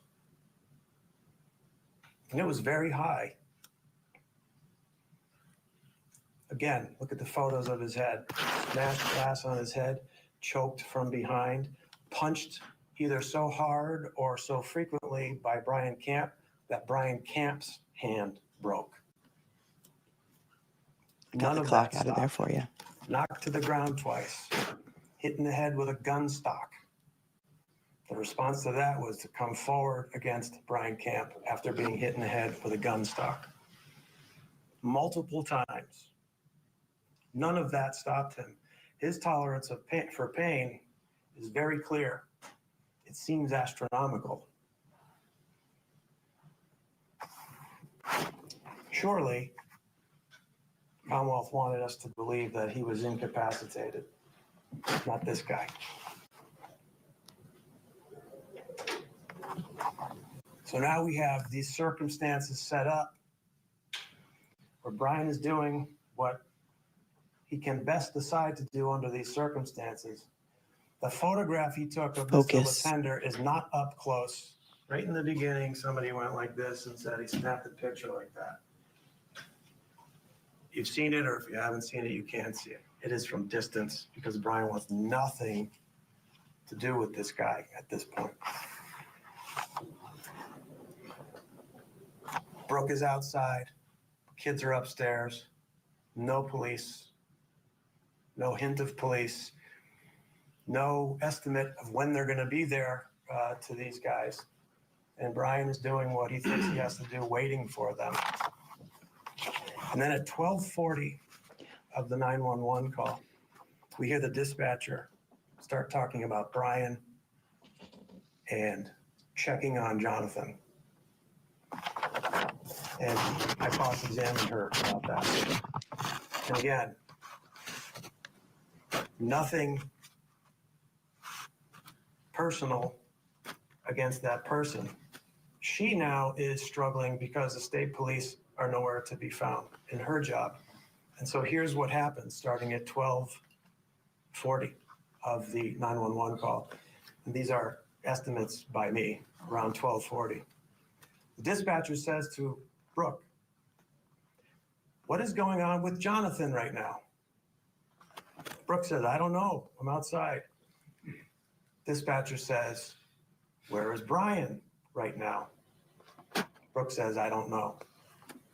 Dispatcher says, "Did Brian just come back outside?" Brooke says, "He was popping in and out of the door because the door is open and he wanted to calm me down." Dispatcher, "I just want to know what Brian is doing right now."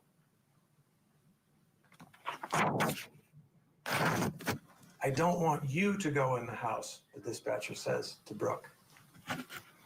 Brooke says to Brian, "What are you doing right now?" And this is where you hear that there is this relay. Brian can sometimes hear, but Brooke is relaying the messages to Brian. He's putting clothes on. He was naked until now. And at 13:17, not as much of what she says, but the way she says it and stops herself.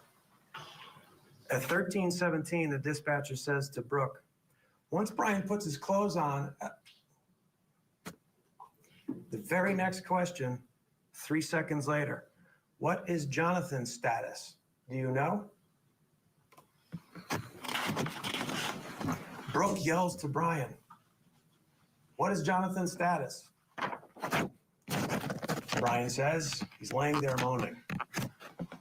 The dispatcher says, "Ask Brian if Johnathan has a gunshot wound." Brian says, you can hear Brian say, "He most definitely does." Brooke says, "Yes, he does." The dispatcher says, "I want you and Brian to exit the home." Dispatcher says, "Are you and Brian outside?" Brooke says, "He's getting his shoes, I believe, and I don't have shoes on." She doesn't say, "Get Brian out of there." She says, "Can you ask Brian where in the body he shot Johnathan?" Really? He's right there at the door. He doesn't want me to come up to it. Brooke says to Brian, "Where on the body did you shoot him?" Muting for language again. It's not you. It's them. Nothing to do with going near this guy. Brooke says, 14:15, they need to know. Dispatcher says, can you just ask him? Brooks says, I think he's looking.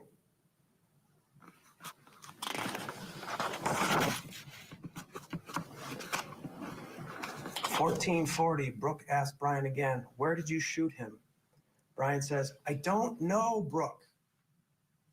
He doesn't want to go in there. And I believe you can hear him say, I didn't examine it.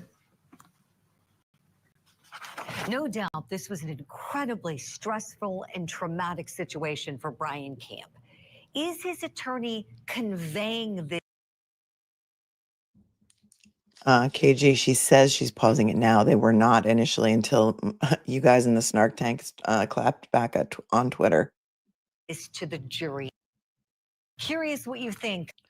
I'm not curious what anybody thinks. What I'm curious about is listening to the whole damn Good closing morning, argument. Julie. You know I love being on with you and have.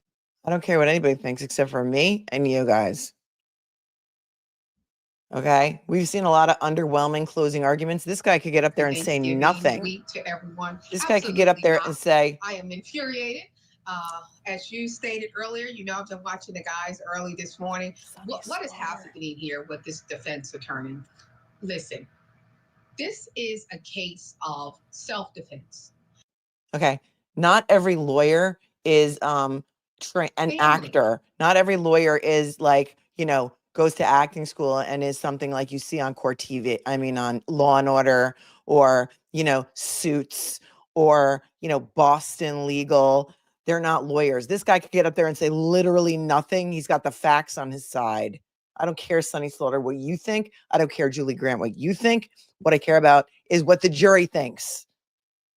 Let us hear the closing arguments and shut the duck up. Everything he needed to do to. I'm muting them. I don't care. That the prosecution wanted him to do. This is a waste of time. Get to it. He's defended himself. He doesn't need to relive all of these. I mean, I'm wondering why that question even mattered. Why did it matter where he was shot? I don't know, because they had ambulances outside stage, right? And obviously you can't send the first responders in there until like the scene is cleared. So they're waiting for MSP to show up. It's taken 20 ducking minutes for them to show up. The ambulances are at the ready. I don't know why it mattered. Maybe anyone who's in here is a 911 operator can tell me, or a first responder or whatever. Like, the guy broke into his house, took his shoes off, threw his jacket over the couch, had a knife and handcuffs in his ducking pocket. And I don't know. Not every lawyer is Mr. Jackson and Mr. Yannetti. Agreed. And Christie says not every lawyer brings fire and brimstone. If he goes ballistic and angry, it's possible to turn the jurors off. Yeah. He's a public defender. He's also a very highly skilled private attorney. Kokanowski. I'm not going to throw any shade on this guy. Free Brian Camp. He could get up there and say literally nothing. He doesn't have to prove anything as a defendant. Let me give you the key points. I just need you to say those, and then I need you to sit down because this is not necessary. That's what I'm bringing the snark this morning because I feel like they're wasting our time. They're wasting our time. Let us watch the closing argument in its entirety without interruption. The only interruptions that should happen is from me pausing it to give commentary and then moving on.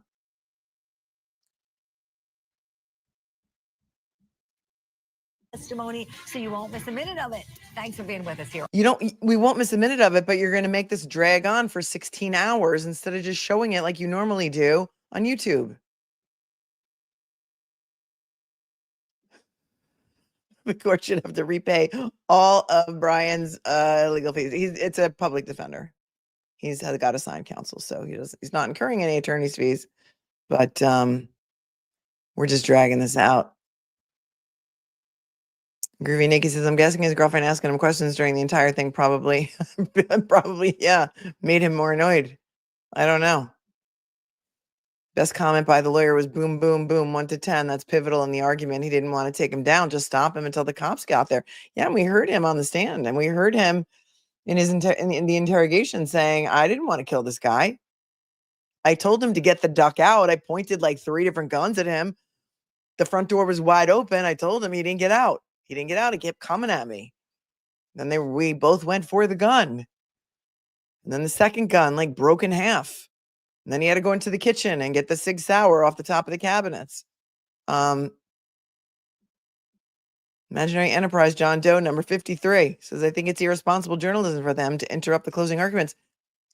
Massachusetts may have some, a line into court TV, like, don't show this trial. We don't want the Massachusetts residents to know what's going on with this trial. They literally got a camera in the courtroom. But she's like, oh, we're covering 4 other things today. Okay. You're not covering anything else live right now because the only thing they've got scheduled for live. Oh, that sentencing was 2 days ago. So they don't have anything up for live today. They had something on that said notify me on their YouTube. You know what I think they're doing? Here's what I think they're doing. I think they want everybody to go subscribe to Court TV to pay for it. And they don't want to stream stuff on YouTube anymore because they don't want people to get it for free. That's what I think. Right, Debbie? What do you think?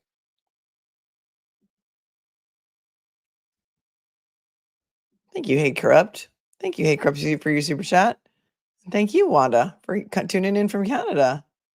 Michelle, thank you for going there. And look at her, Michelle Roy. Thanks for becoming a member. Look at Duck and Bianca. Thank you for tuning in from Canada with your big super chat. I cannot watch any trials without you now. Melanie, you've spoiled me forever. Love you with all of my heart. I love you with all of my heart.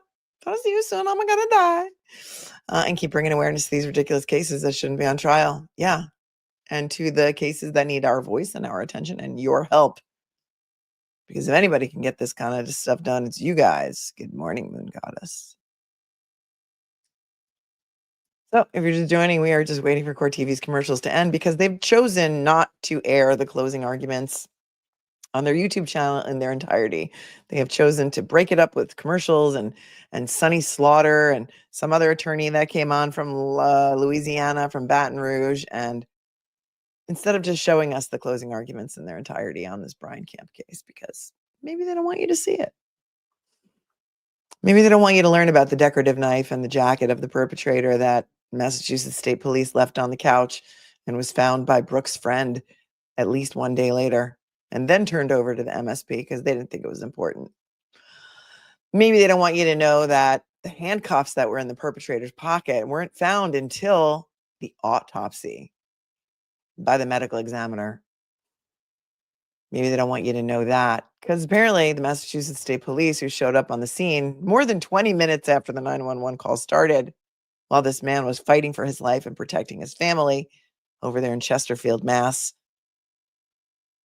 didn't look in the guy's pockets, even for a wallet to find any identification, to notify his next of kin. They didn't even do that. They didn't find the handcuffs that he brought to the scene in his pocket. The medical examiner did. Camp is under attack, and he is immediately physically under attack. And, there's the constant, we've had the constant mention of the fact that he was naked the entire time.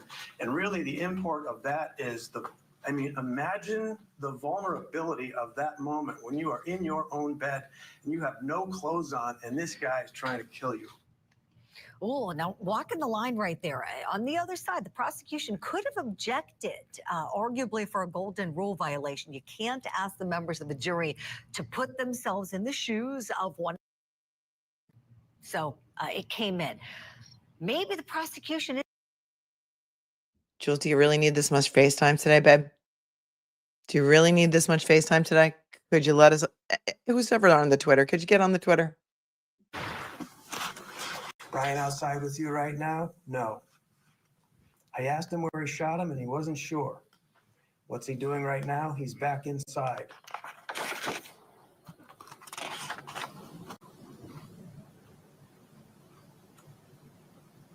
$16:20. Oh my God, I heard another shot. The dispatcher says, you heard another gunshot? Brooke says, yes, where are you guys? They're on their way, says the dispatcher, and they don't show up for another 2.5 minutes. Yeah, like the checks in the mail. Didn't want to go near this guy. State police asked him to go near this guy.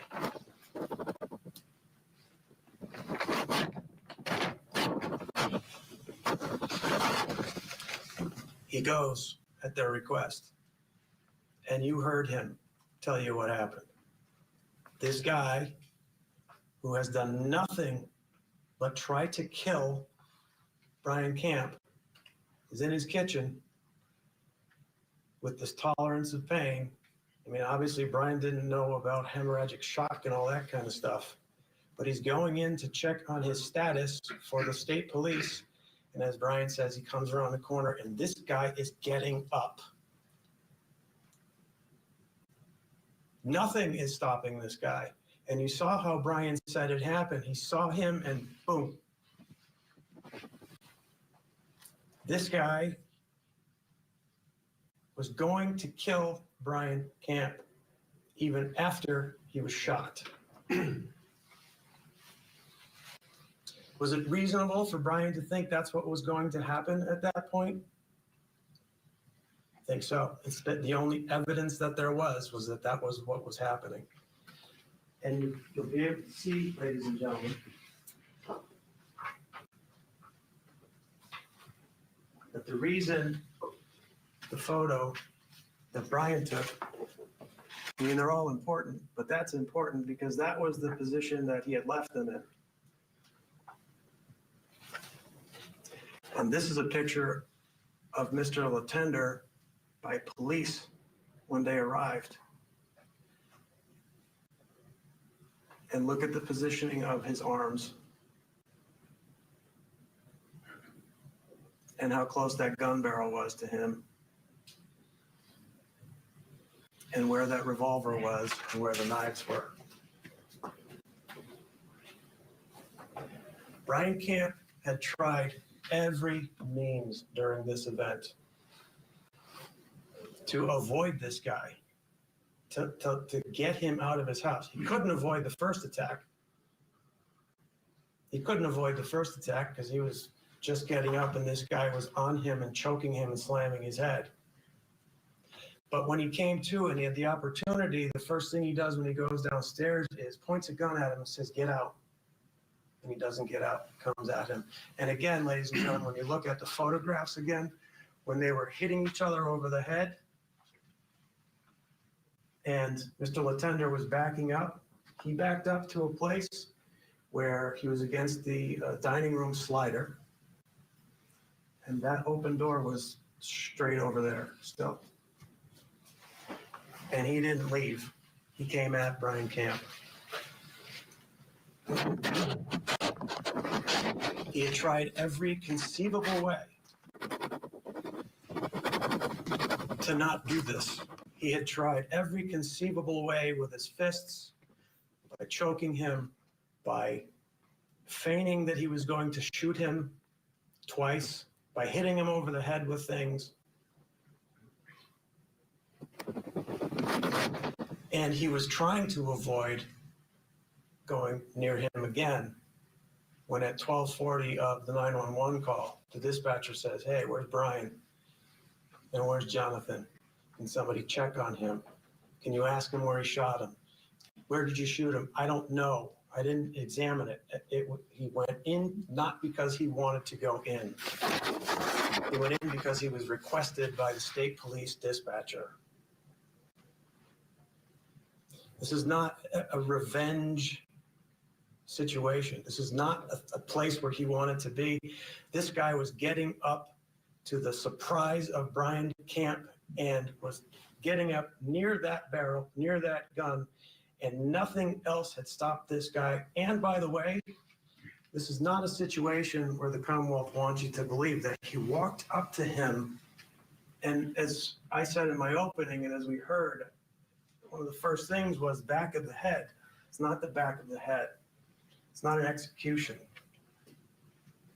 It's the top of his head from this side, where the last thing that, and apparently the Commonwealth wants Brian Camp, after all of this, in his own home, to get closer to Mr. Letendre. And I believe, why didn't you kick him in the head? or We're hitting the pause button. I'm being told we need to take a break. We'll be right back live after this. Let's roll this back a little. See those curtains? I just want like some women in fishnets and some fabulous costumes from the Broadway production to just burst through those curtains and start doing the cell block tango. That's what I want right now. It was a murder, but not a crime. And they can just keep singing. And that could be the whole entire closing. He had it coming. He had it coming. Everyone all together. He had it coming all along. You'd have been there if you'd have seen it. How could you tell me that I was wrong? This is big fail. Big fail on the part of Court TV. You know, just one of the many that they're not showing this in its entirety on YouTube, live streamed, and dragging it out. Silver Benny, has that been brought to the attention of the jury about his left hand shooting? I may have missed it. Yeah, he testified about that during cross, and he said he grabbed the gun with his left hand and he just started shooting. I mean, time was of the essence here. He needed killing, and he needed killing quick. And then at the end of the closing, if you didn't watch the cross and the direct, we did it last night for about 3 hours. The prosecutor said to him, "Oh, so in the end, are you glad that you put him down?" Like it was kind of gross. It wasn't to the level of like evil stepsisters gross, but it was kind of in poor form, I thought. Hello, Cakey Heflin. Thank you for your super sticker very much. And Ducking Bianca gifted 5 memberships. Welcome to the 5 newbies. You think you're going to like it here. And A for Ashley. Thank you so much for your super sticker. Constance Smith liked Chanley Painter, and she was sad when she left Court TV. Yeah, she left for greener pastures. Where's Chanley Painter now? I like Chanley too. She's probably like, I'm getting the duck out of here, man. You guys are nuts. You guys are nuts. You have too many commercials. You're shadow banning the important stories. She was always boots on the ground in the courtroom too, right? Wasn't she? Crime Zombie says if this happened in Florida, we wouldn't be here for this case today. Oh, she's at Fox News now? She getting a lot of FaceTime, Colleen? Is she getting a lot of FaceTime? I don't really watch TV anymore. I watch YouTube a lot. Or if I'm not on the air with you, I do something else when I'm not. But not a whole lot of TV watching going on. Colors Flight's like, if the jury comes back guilty, I'm going to lose my mind. I'm just going to lose my mind. Oh, no, Zimmy, you didn't miss it. They're not showing it uninterrupted. They're showing commercials. Nobody's streaming live. None of the networks are streaming it live. Court TV has chosen it to stream it on their actual channel. So we have to listen to Julie Grant and her assorted talking heads every now and again, and some commercials. And she says she's pausing it now because so many people in my snark tank went onto Twitter and said, why are you not showing it? So we're waiting for them to come back from commercials so we can continue with the closings. But that's it. They're just wasting all of our time. They're going to drag this out for the whole entire morning. What they were doing was going to commercial, and then we would miss the entire part of the defense closing that happened during the commercial. But you guys put the kibosh on that pretty quickly. And now they've decided they're going to show it all, but, not without their sponsors and not on YouTube, even though they have a camera in the courtroom. Nope. I mean, I'd like to pull the plug on this, but I know you guys want to watch it, so I'm going to stick it out. Thanks for being with us on this Monday morning. We're going to go back to Massachusetts in just a moment for the jealous ex shot dead trial. But first, a little reminder we want to give to you that the Menendez brothers will be in. No, it's not the jealous ex shot dead trial. It's the home invader who tried to kill me and I killed him instead trial. It's the he needed killing trial. They were calling it like the jealous boyfriend killed trial.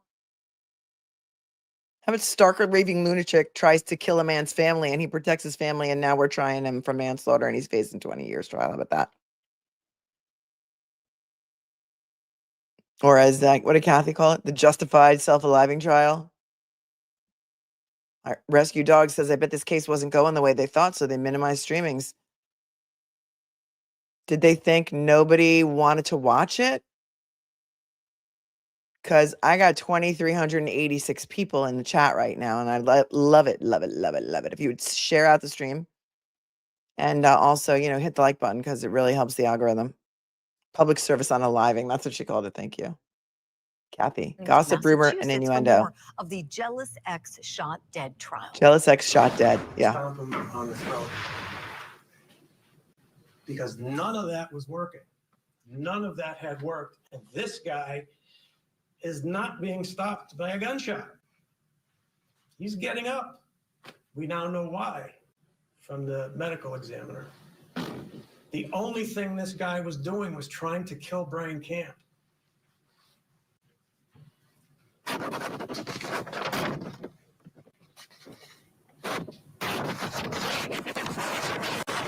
Jonathan, usually they stream the entire thing live on Injuries YouTube, and the so exhaustion, Brian Camp I at that disagree. point too. That's what they're not doing today. So I'm going to go over closer to him and whatever, kick him and stomp him. It's my opinion, and I'm sticking to it. I've already gotten my you-know-what kicked the entire time. My dominant hand is injured, my knee is hurt, my head is ringing, my eyes are poked.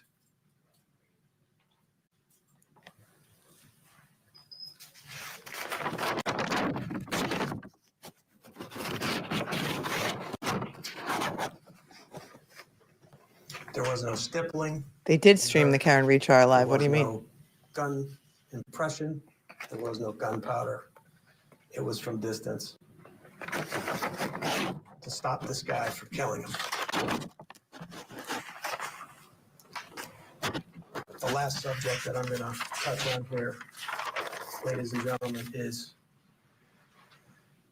the statement that Brian gave. And the judge already instructed you originally about statements and voluntariness and stuff, the humane practice. He told the operator, he told the 911 operator that he fired a second shot, close in time to when it happened, right after this encounter with this guy. He told him that. He now, between the end of this ordeal, and by the way, state police still not there, ambulance is still not there. They don't arrive for 2.5 more minutes. And here we are left. But after that, now Brian is the suspect. And between the time that he is taken off of the ground with his gun and he is brought to the barracks for this statement, you get to use your common sense and life experience as to what happens to a person under these circumstances. What happens to your brain after it's been slammed against the wall? What happens to your brain when it's been smashed by being punched or hit in the head with a gun barrel? When your eyes are gouged, when you are exhausted, when you hit your head on the floor when you fall. You did that downstairs. When you have a boxer's fracture to your right hand, your dominant hand is no longer good. He's got a busted knee. And now he is sitting in an ambulance. He starts in the cruiser and then he sits in an ambulance.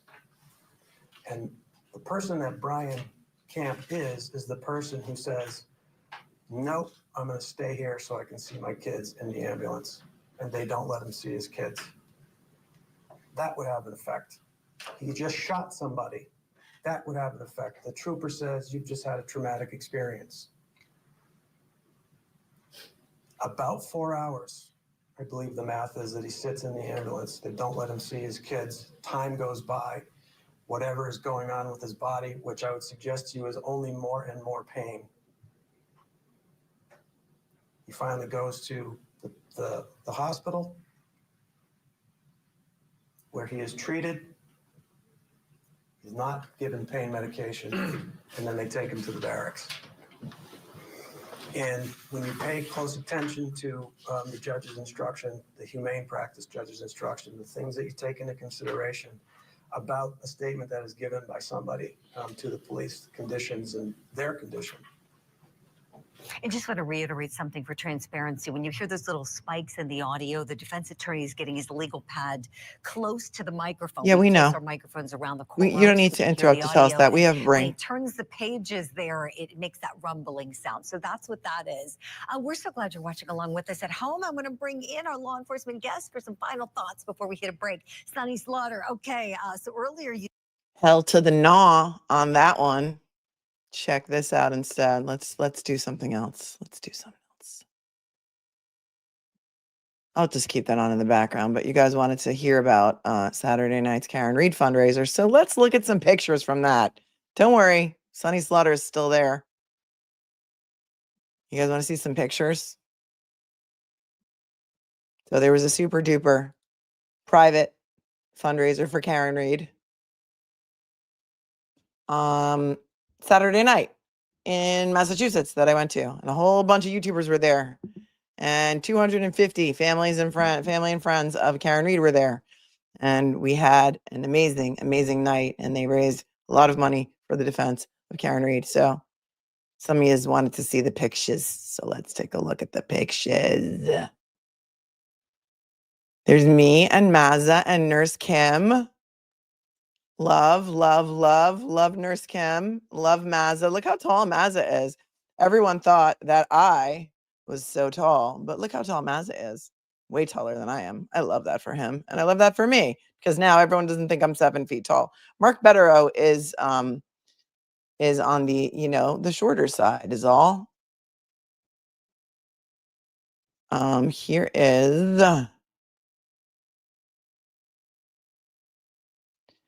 Auntie Deb was there. Auntie Deb, don't worry, I'm watching. They're not cutting back to closing arguments yet.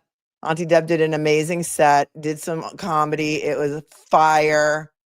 Did the whole thing. The Judge Bev impersonation, roasted a couple of people, a couple of YouTubers in the audience. And at the end, whipped off that judge robe, had like glittery shorts underneath, and did the crab walk backwards out of the room to close. It was fire. This is Michelle on the right-hand side. She's a viewer. She's amazing. I've met her at standouts before. I love her. Love you, Michelle. I don't know if you're here today. This is Kelly Reed and I. Kelly Reed is Karen's cousin who organized this fabulous event for 250 of the closest, kindest people that I've ever met. Met so many people who are so supportive of Karen Reed. Her dad gave a speech. Karen gave a speech. It was heartwarming. So many other creators were there. And we all got to meet each other for like the first time. And there was so much love in that room. It was crazy. Here's Nurse Kim and me. And there's a YouTuber. I mean, one of our viewers. I don't want to dox her, so I'm not going to tell you her name. There's Turtle Boy and Mazza. Mark Betterow also was in the house. Was he in the back of that picture? There's a picture of Karen and Nick and Jenna Rocco. Auntie Zeb, the Glara, and me. We had so much fun. Such a great night. Here's a funny picture that somebody made and put up on Twitter of all the people who were really mad that they weren't invited. Do you love that? I don't know who made that on Twitter, but that's amazing. Right. And yet they don't think that a few to 10 people can keep a secret. And there were 250 people who kept the secret of where this event was. That's how private it was. Nobody found out about it for obvious security reasons. This is hilarious. I thought, in my opinion only, I thought that was fire. Here's a picture of part of the room anyway. This is when Bill Reed was giving a speech, thanking everyone. They were so gracious. They could not have been more gracious. And this is only a little tiny portion of the room. The room went all the way back to the right. I mean, it was like a big wedding, but like a really, really fun wedding where everyone knew each other, but nobody knew each other. I mean, it was great. It was so great. There's me and the girl. There's me and Karen. We had we got to spend some time together. It was really nice. She's really sweet. And see, the secret can be kept. Imagine that. Crazy, right? Sean is inverted. Go figure. Here's a nice collage that someone made. This is Richie from Microdots right here. It's the coolest guy ever. So cool. I met the guy who made the Bang Bang video. There's Brian LTL. Karen and Nathan were there. This is Hanta. My girl Hanta on the right. She's a corrections officer. She was until she started having kids. There's Mrs. Reed on the left. Clara and Richie from Microdots. There's Mr. Bettero. All right, let me just see if they're coming back right now. They're really killing me. They're killing me over here. I got things to do today. This is like going to take up the entire day if they keep doing this to us. Boy, we're here for it. We're waiting. We're just waiting. Thanks you guys for wanting to see the pictures. Mike Crawford was there. He's amazing. Young Jerks.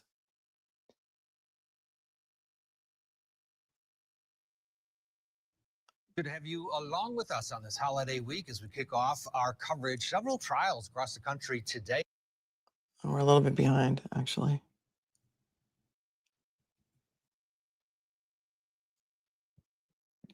Oh, so Julie Grant. In Kentucky, the arraignment hearing for Sean Steins gets underway next hour. He, of course, is that sheriff charged with killing the judge, Judge Kevin Mullins, in the judge's chambers. And in California, Lyle and Eric Menendez set to appear in court 1:30 p.m. Eastern for the latest step in their bid for release. Also, we're in Florida. The sentencing hearing for Susan Lorenz begins 1:30 Eastern as well. A jury found her guilty of manslaughter for shooting and killing her neighbor, A.J. Owens, while the victim was standing outside the defendant's locked front door. She faces up to 30 years in prison. For now, though, let's head back to Massachusetts in the manslaughter case for Nobody Brian read all the Kemp. books, Phoebe. Picking up the defense Good. closed right where we left off. You'll see, well, first of all, they say traumatic experience, something to the effect of, you know, more things will come back to you as time goes by. He says, I'm having trouble lining up, and I forget if it's A, B, C, or 1, 2, 3, but he's saying I'm having trouble lining that up. You can tell as this statement is going on, the state police are in communication with somebody else, probably at the scene. And Brian is sitting there, by the way, picking Johnathan Letendre's blood off of his face as he's sitting there. They wouldn't let him have water in the ambulance. They wouldn't let him wash his face off as he's sitting there. You'll see it if you didn't see it already. He's sitting there with this guy's blood on him in the barracks when he's being questioned about what just happened. They know, ladies and gentlemen, you can hear they start to get information from the 911 call. They know he has said already, he told them. They know he has said that he has fired a second shot. You can tell they've heard the 911 or they've been told about the 911 because they start focusing on what is on the 911 call. And they knew that he went in to check on Johnathan Letendre. He did not voluntarily go in. I mean, voluntarily, yes, but it was not his idea to go check on Johnathan Letendre. The officer says, when you went back in to check on this guy, you didn't shoot again? They knew that he told the 911 operator that there was a second shot. They know that he's struggling. That's why they say traumatic experience. They don't tell him that he's already said that. And they continue to question him as if that doesn't exist, knowing that he's struggling.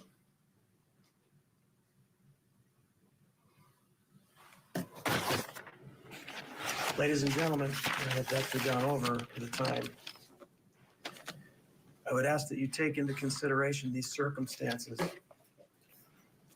when the judge instructs you on the law. And I would suggest to you, ladies and gentlemen, that Brian Kemp was it was appropriate for him to know that he was going to die. And it was appropriate for him to use under the circumstances, under all of the circumstances, in the same circumstances as a reasonable person. The judge is going to tell you the Commonwealth has to prove 4 things didn't happen.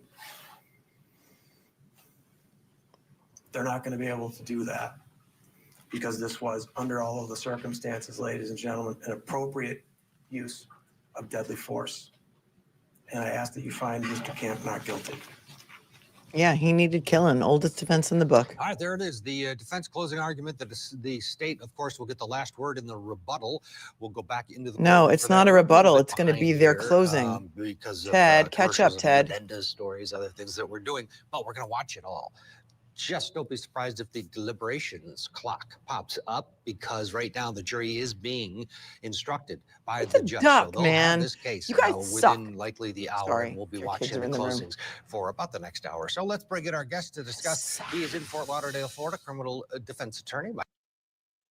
So the jury is now being instructed by the judge. We're not going to get to watch it because Court TV is too busy, even though they have a camera in the courtroom that could be streaming it live on YouTube right now. They've chosen not to.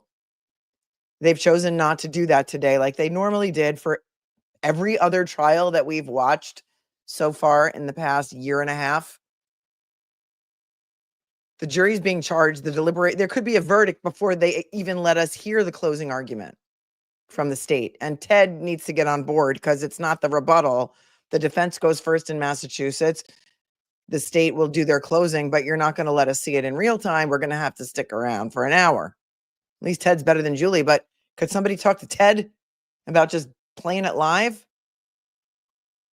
Going from defending yourself to being the aggressor. Here there were 2 shots. I think one could reasonably believe that the threat was still imminent of a violent, hostile intruder who was intent on getting his girl back. And there's kids in the house. So I think the force was 100% appropriate. And I would expect a not guilty verdict. Okay, let's go back and let's watch the final words that the jury heard, and that's from the state with their rebuttal close. It's not the rebuttal close. It is the close. There have been a lot of criminal trials in this very courtroom over the decades. Hundreds, if not thousands, of jurors have sat exactly where you're sitting now, watching attorneys present their case in trials presided over by different judges. And a lot has changed since this courthouse opened. But there's one thing that's remained constant. There's one common thread that has woven its way through every case tried in this courtroom, and that's the law. The law is what guides juries like yourself to reach just and true verdicts. We don't fill the jury box with citizens, let you hear all the evidence, and then just ask, okay, folks, what do you think? We don't decide cases by opinion polls or online surveys. Juries determine what the facts of the case are. Then they apply the law as it's been fashioned and honed over time, and as the judge will instruct you, applies to this case. It's the oath that you've taken in this case to apply the law to the facts of this case, even if there are aspects of the law that you may not personally agree with. That is the only way we have consistency and fairness in our system. He's afraid of jury nullification. That's why he's trying to point this out. You have to follow the law. You have to follow the law. Of justice. This is how we settle disputes in this country. It's how we settle disputes in the Commonwealth of Massachusetts and right here in Hampshire County. In our system of law, we do not permit or condone vigilante justice. And in our system of law, 2 wrongs do not make a right. Now, I said to you in my opening statement last Monday that I wasn't even going to try to sugarcoat the conduct of Johnathan Letendre in the early morning hours of December 27th, 2022. And I hope you find that I haven't.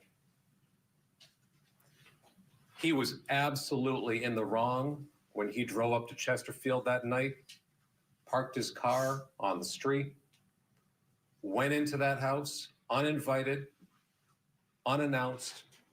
He was breaking the law. He was committing a felony. He deserved to be arrested. He deserved to be charged. He deserved to be tried in this very courtroom. He deserved to be convicted. And he probably deserved a long stay in state prison. But Brian Camp short-circuited and bypassed all of that. Or his whole family When would be dead. He pointed his Sig Sauer P365 loaded with hollow-tipped bullets, pointed it at Johnathan Letendre's head, and pulled the trigger. He delivered his own verdict, and he imposed his own sentence. And amen to that. And that was unjustified. It was unnecessary. And it constituted manslaughter. That's why Brian Camp is here today. That's why we're all here today. And that's why Johnathan Letendre is not here today. Now, we'll circle back to the law in a couple of minutes. And ultimately, the judge will give you what the law is in this case. And everything he says supersedes anything Attorney Kokonowski or I will tell you about the law today. But before you can apply the law to the facts, the jury decides what the facts in this case actually are. Now, there are some facts in this case that aren't very heavily disputed. In fact, thanks to the 911 call that Brooke Janet placed, we have a uniquely precise timeline of the events that unfolded that night. We know from the dispatcher that the 911 call is answered at 12:37 and 24 seconds. Not often you get that type of precision in a case, but we have it in this case, fortunately. Not if And you're we dealing know with the that MSP, you 7 don't. minutes and 43 seconds later, at 12:45 and 07 seconds, Brian Camp fires the first shot. You can actually hear it on the 911. I'm surprised he waited so long. Now, if this case ended right here, Brian Camp wouldn't be on trial. As I said in my opening statement, that first shot that he put into the side of Johnathan Letendre was lawful. That was justified. That was self-defense. It's what happens in the next 8 minutes and 37 seconds that really matters. Now, the defendant admitted on cross-examination that after he had shot Letendre in the torso, causing Johnathan to fall to the ground, moaning and squirming, he felt as though he had neutralized the threat. I asked him, now, did you feel at that point that you had neutralized the threat? He paused, he looked at me, and he said, yes. For now. And he had neutralized the threat. For now. Till he got back up. The hollow-tipped bullet that he fired into Letendre's side fractured a rib, pierced his stomach, his colon, his liver, and lodged itself in the other side of his abdomen. The medical examiner testified that in addition to the bleeding, the pain would have been immense and immobilizing. How do you know? And the medical examiner testified that it was highly, highly unlikely that Johnathan Letendre would have ever had the strength, the power, or the pain tolerance to regain his footing. Dude, he did this crime. Completely sober. The adrenaline was jacked up. Like, are you ducking kidding me right now? But, all right, go on with your bad self. The fact that his threat had been neutralized was also proven by what the defendant chose to do at that point. He felt that the threat had been neutralized to the degree where he left the kitchen, leaving the shotgun barrel that Mr. Letendre had apparently used against Mr. Camp right there within arm's reach. If you still think somebody's a threat, that they're capable of moving enough to come at you again, you don't leave that right next to them. All right, prosecutor in the Commonwealth there trying to get Camp sent to state Ted. prison for shooting Ted, I do the like intruder. Let's see where this goes. Get you a break here, and then we'll pick up the closing argument from the Commonwealth right after this.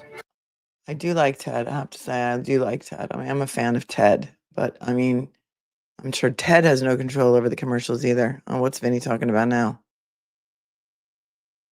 Karen is so sick of the Massachusetts defending criminals.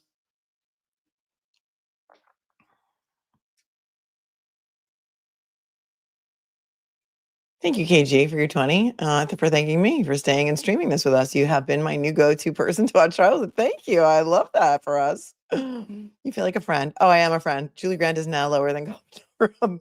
That's funny. And I met so many of my friends on Saturday night who watched the show and who do not participate in chat and do not, because I would say when they would introduce me to themselves, I would say, "What's your YouTube name?" And they would say, "Oh, I don't have one. I just watch. I don't comment. I don't chat. I'm afraid." And so there's so many more people watching than we even know. It's crazy. Silver Penny, thanks for becoming a new member. Romy loves Nurse Kim too. Thank you so much, Romy, for the 10. And for another 10. Adam Lally's resignation is at the courthouse. I'm so thankful someone was able to go show support for Brian. Adam Lally's resignation is there today. That is amazing. That is amazing. Are you in contact with him? Is Adam Lally's resignation in the chat today? Paging Adam Lally's resignation. Are you here? Are you here yet? I'm sure he can't have his why can't I speak? He can't have his phone in the courtroom probably and can't take the phone out. But if the jury's being instructed and the jury, oh, he's here. Yay, Adam Lally's resignation is here. Hopefully he'll let us know when there's a verdict. I don't know if they're going to stream it live. I don't know. We can't even get the closing arguments live. It's crazy. Yes. Oh, yes. Adam Lally's resignation is our man or woman. We don't know if Adam Lally's resignation is a he or she, but no, that's just somebody's name. That's just somebody's YouTube name, Amanda, mother of cats, nerd at law. We have people who change their YouTube names to match the trials that we're watching. And it's almost like it's become a competition. It's almost become a competition in this chat. We have so many.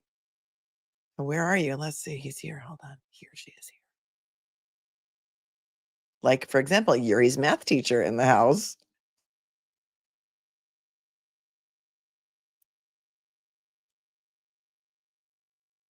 We have Yuri's math teacher here. Oh, there's Adam Lally's resignation. I'm so glad you're there. I am so glad that you are there. Thank you for being there.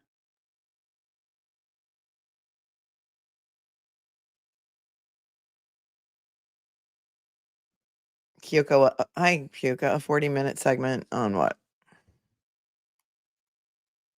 Thank you for your Venmo. Let me check and see what you sent me. And that has to do with this trial or something different?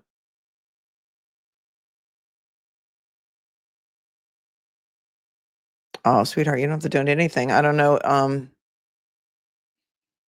if this 40-minute clip is from today or if it's from the testimony that we already watched. And I can't click on any links in Venmo. And I also can't, well, let me see. I can't really log in from my computer, so I don't know what it is.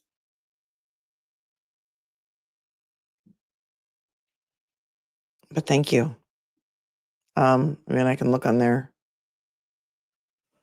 website and see if they posted anything. We watched all of the testimony that we could get our hands on last night.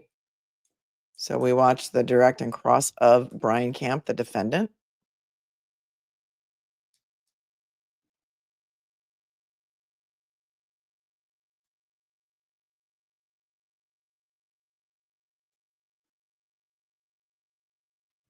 And they have that up. Wait, what's this? Oh, hang on. She may be onto something. No, that's the cross. They don't make it easy, guys. They do not make it easy.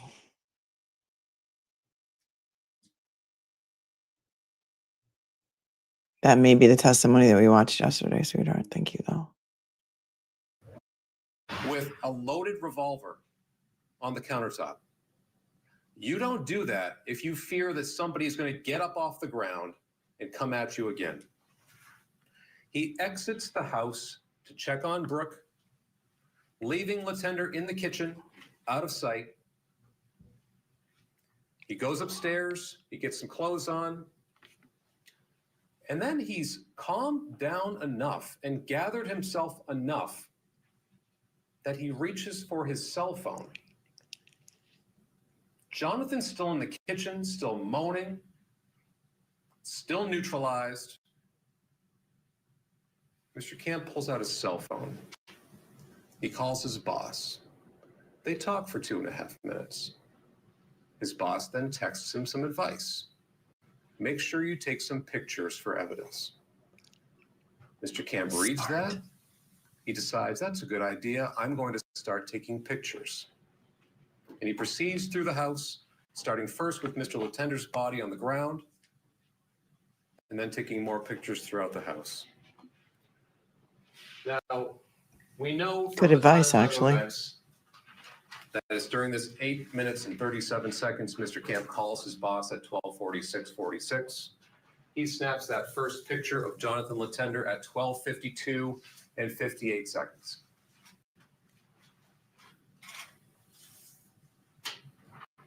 And thanks to Mr. Camp taking that picture of Johnathan Letendre, you can see with your own eyes how much or how little of a threat Johnathan Letendre was at that moment. Just give me a second.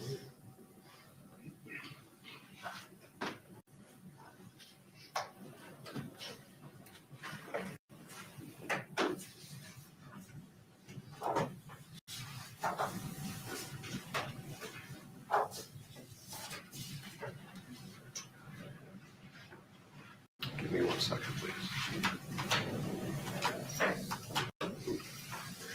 Every second is costing us, who are watching on Court TV, 10 minutes. Please don't take any seconds. There he is. There's Brian Camp, our defendant. This picture is taken over 7 minutes after Mr. Letendre had been shot in the torso. He's not getting any stronger. The pain isn't getting any fainter. He's on the ground, wounded, in pain, shielding his head. Maybe he shouldn't have This broken picture into was the house. taken just 46 seconds before Mr. Camp shoots him in the head.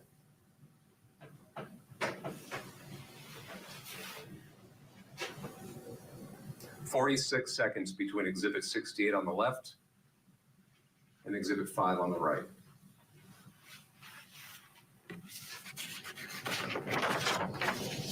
Now, there are a lot of things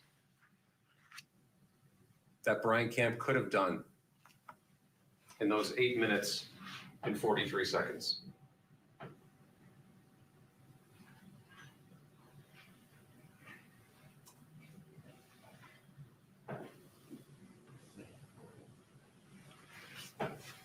Those 8 minutes and 43 seconds were full of decision points for Mr. Camp. He could have stood guard over Mr. Letendre. Yeah, that's what he should do. He could have put his foot on his neck. He could have kicked him in the head. He could have gotten his girls out of the house. Uh-huh. He could have gathered up all the weapons in the kitchen within reach of Mr. Letendre. He had so many options available to him other than using deadly force. Really? So many alternatives to putting a second bullet into Johnathan Letendre. He should have made a list of But things those he aren't could the have done. choices that he made. Now, I'd like to talk about that second shot because there were about, by my count, 25 to 30 minutes of my brother's closing argument. My brother has entered the chat. my brother. In Massachusetts, they sometimes do that. They call opposing counsel my brother or my sister. The first shot, which we concede was justified, was discussed. On the witness stand, the defendant claims that the second shot happened after the dispatcher asked him to go back into the house and check on Johnathan. And you will have the opportunity to listen to that 911 call. You will not hear the dispatcher ask Brian Camp to go check on Mr. Letendre. In fact, just the opposite. The dispatcher says to Brooke, I want the two of you to stay out of the house. In any event, the defendant ends up going back inside the house. And we know from the 911 call that it's 8 minutes and 37 seconds after Mr. Letendre had been shot in the torso. The defendant then shoots him in the head, killing him instantly. And this is where the defendant's interview with the state police becomes so important. The defendant is interviewed about 5 hours after this incident. He's been to the hospital, he's been treated, he's been discharged, he's been brought back to the barracks voluntarily. Now, admittedly, he has been through a traumatic experience, but on that video, he appears calm, collected, coherent, even cracking a little joke here and there. The police ask him multiple times about how many times he shot Johnathan Letendre and whether there was any gap in between the two. He displays no confusion, no misunderstanding about what happened. He denies shooting him a second time after a passage of minutes.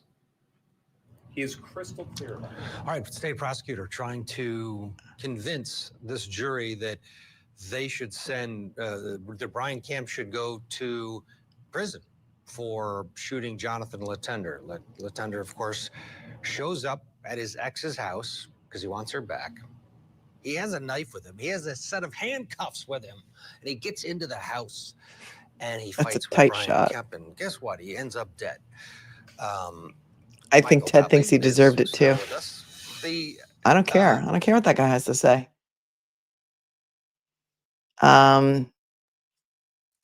Kyoko, sweetheart, thank you so much for the link that you sent. Those were the opening statements that we watched the other day, but I appreciate you and thank you for the Venmo. Oh, and thank you, Jenny, also for the Venmo, also thanking me and saying happy Thanksgiving. Thank you so much. Thank you so much. And for another one who says you don't have to read it, but thank you so much. Feels awful for Brian going through this trial for no reason. I think we all do. I think feel sorry for ourselves that they're not going to allow us to watch the closing arguments in their entirety and or without interruption.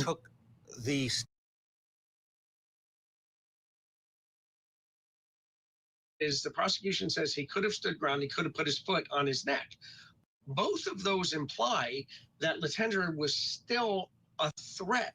So if Camp addresses in his statement to the jury the fact that Letendre was a threat to him, then the second shot was necessary. And that's all that he needed to do, is convey that the threat was still active. I was in fear for my life or the life of others, and I needed to pull the trigger a second time. So, hopefully he did that, and the jury sees the horror of this horror movie that's unfolding in real life. Yeah, let's listen to Brian Camp on the stand saying basically. No, let's go back and listen to the rest of the closing arguments. How about that? The jury is already getting the case. We're going to have a verdict before you let us hear the closings. I saw him getting up, and I shot him again. Okay. When you say getting up, what did you see his position to be? I saw his arms extended underneath of him and the majority of his body off the ground. Okay. And does that surprise you? I can't believe that they're doing this. I can't believe they just won't let us hear the closings. That was his sort of explanation there. Are you surprised this Thank you, Pro Hawk VJ. was prosecuted and or a deal wasn't made, like a no present time scenario here? And maybe there was an offer that was rejected, but this doesn't feel like a case that possibly should be where it is right now. Yeah, so all too often we see cases where people are overcharged or charged improperly. This definitely feels like one of those cases.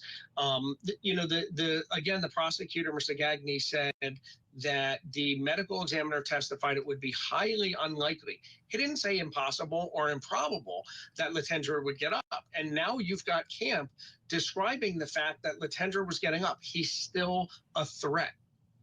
He's still a threat, and you have every right in your home to exercise self-defense and shoot that person until they are no longer a threat, and that's what he did. And he only used a second shot. I don't see why it was prosecuted, and I don't see how it'll be anything other than a not guilty verdict. Yeah, I mean, the guy's a maniac, too, who comes in a jealous maniac who is, obviously he's there for a reason because he's all in, right? He has made that decision to go all in. Let's get a break. Yeah. We'll Handcuffs, weapons, break-in. Yeah. You think he was going to show mercy once he handcuffed one of the two of them? Didn't seem like it. Yeah. Let's get a break. We'll get you back in for more of the Commonwealth's closing argument. Stay with us. Will you, though? Will you? Don't encourage people, please, in the chat to boycott Court TV. It's against YouTube's terms of service, and that can get me in trouble. So please don't do that. If you'd like to tweet them, you certainly may. If you would like to write them an email, I'm sure you can. If you would like to, as such, comment on their videos, you can do that. But please do not encourage the boycotting of YouTube. Of Court TV, because that will get me apparently in trouble. This is how we bring as against the YouTube terms of joy service. to the world. Watch. And you don't want to get me in trouble, do you? You don't want me to get shadow banned any more than I already am for the cases I cover, do you? I CPU mod 1. This case should not even exist. Nope, it shouldn't. Duck around and find out, says Sandy Barth.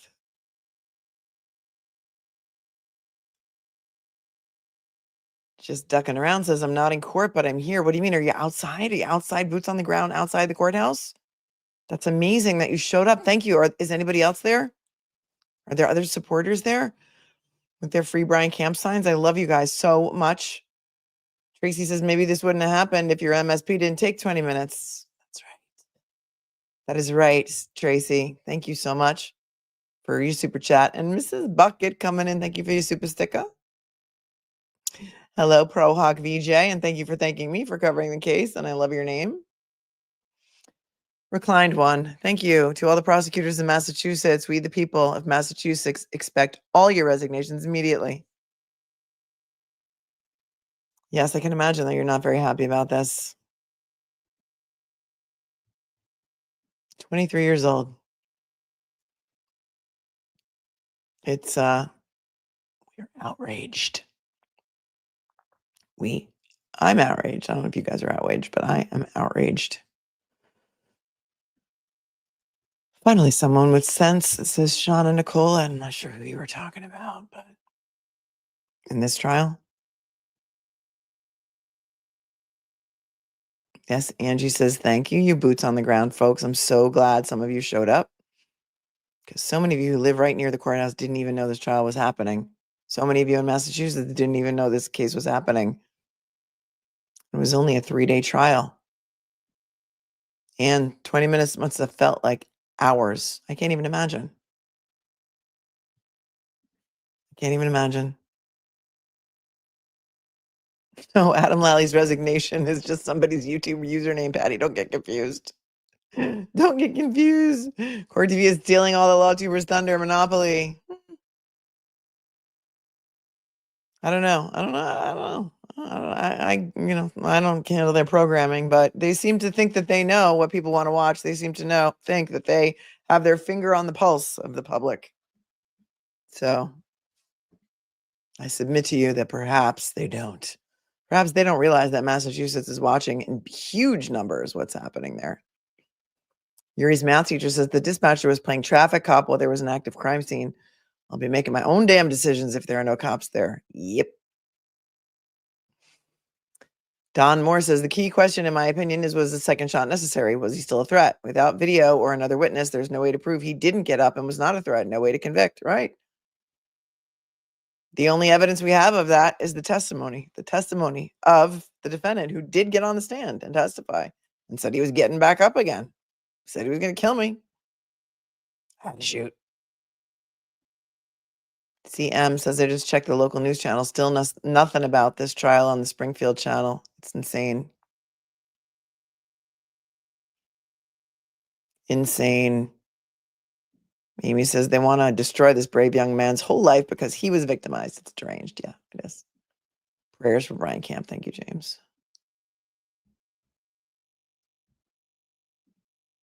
Defendant Brian Camp. He's that 24-year-old man charged with manslaughter in the death We're a of little bit Johnathan behind. Letendre. That's his girlfriend, kids. And he attacked their sleep. He was asleep, naked, when this Letendre shows Naked. up with a knife, pair of handcuffs, on full attack. Letendre ended up dead. Camp now facing the possibility of state prison. Let's head back into the courtroom where we're listening to the Commonwealth's closing argument.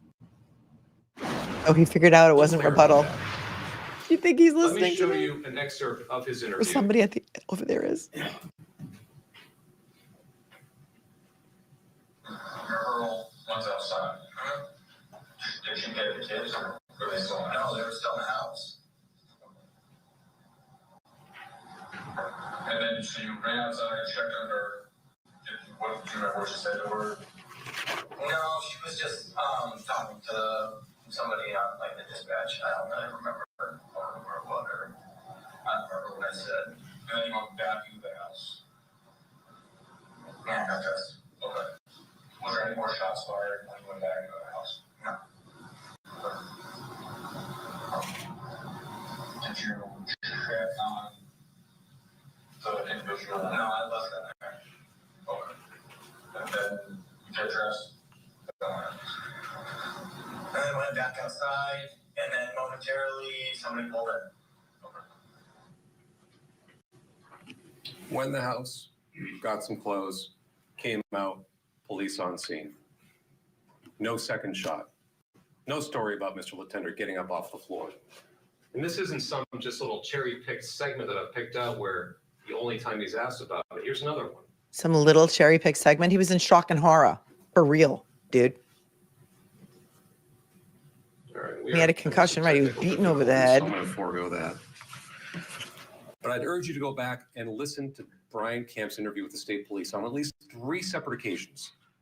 He's asked, did you go back in? Was there another shot inside the house? No. I went back in, I got clothes, I came back out. He's 24 now, yeah. Now, 2 years later almost, Mr. Camp takes the stand. And he offers you a very different story about what happened that night. He says that when he was being interviewed by the state police, and I wrote this down, he said, I was having a hard time defining the 2 times I shot him. When you listen to that interview, see whether or not he's having a hard time defining 1 versus 2, 8.5 minutes apart or not. He wasn't. He was crystal clear. Having a hard time defining the 2 times I shot him. Did that sound like a polished, rehearsed line? Did it sound on the interview like he had something to hide? Like he knew he had done something he shouldn't have done? So after not Like protect his owning up family?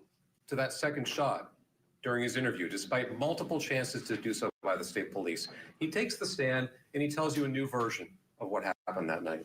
I hate this After guy. supposedly re-entering the house at the request of the dispatcher, which didn't happen, he claims he goes straight ahead, past the stairs, into the dining area, turns and looks, and sees Johnathan Letendre pushing himself up off of the floor. Now, given the massive injuries to Jonathan's abdomen, as testified to by the medical examiner, that is implausible. According to Mr. Camp himself, he was at most squirming on the ground. But even if Johnathan Letendre was starting to push or trying to push himself up off of the floor, what Mr. Camp claims he did next defies reality. No, it doesn't strain credulity. Look, the jury deliberation clock is already up and they can't even show us the freaking closing argument. They've already been out for 5 minutes and 30 seconds. How long do you think it's going to take them to come back with a not guilty? I'm going to put a poll up in the chat. So be sure to take the poll. I'm going to cover up this blinking clock. And I'm super, super disappointed in the coverage by Core TV today. But, you know, it is what it is, I guess. Remember his testimony on this point? I said, how far away were you? And I kept backing up, backing up, backing up. 15 feet. And you claims pointed was the in gun at dining him. Area, looking at We Mr. remember. Letendre straight ahead, 15 feet away. And then with his non-dominant hand, his left hand, he takes his Sig Sauer, hardly even aims it, and with his left hand from 15 And he's pointing it feet, again in the happens to courtroom. hit Johnathan Letendre on the top of the head, bullseye, with his non-dominant hand.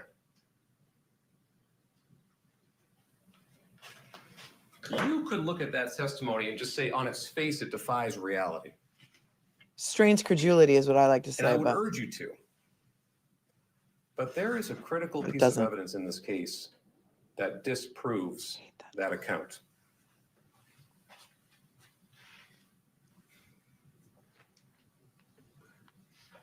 You may have heard this testimony during Trooper Uliana's testimony. He was the gentleman from Firearms Identification Section.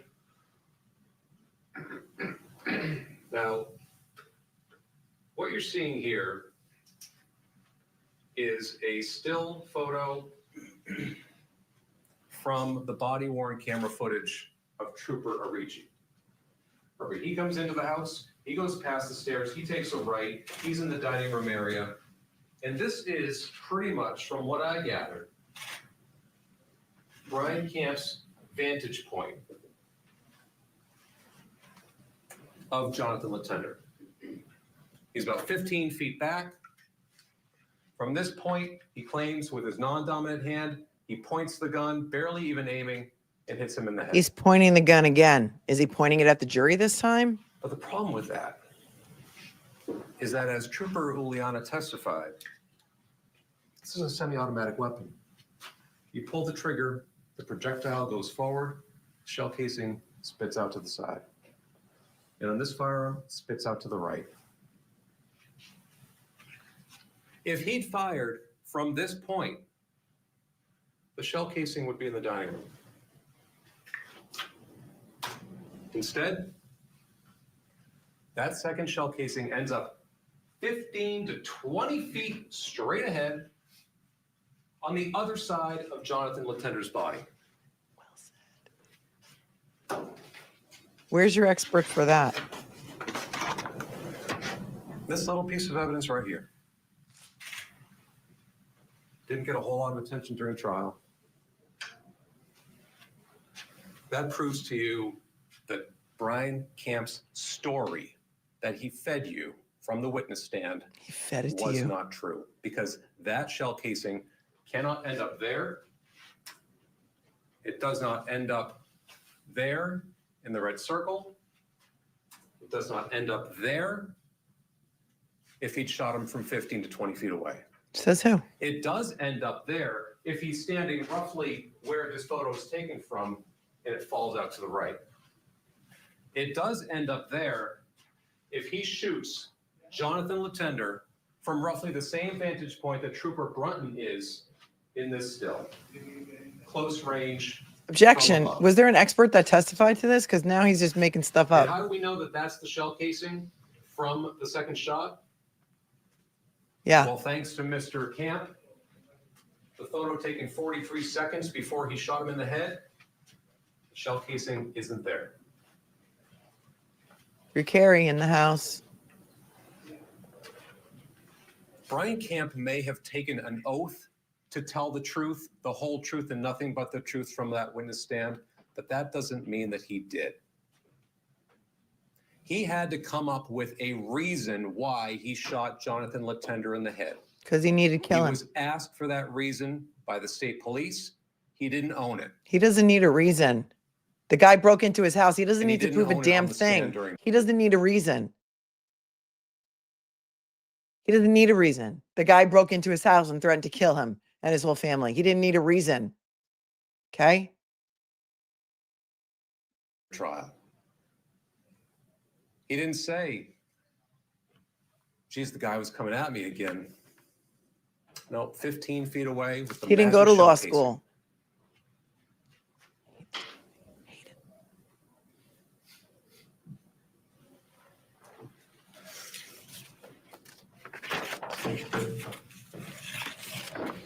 There are other little.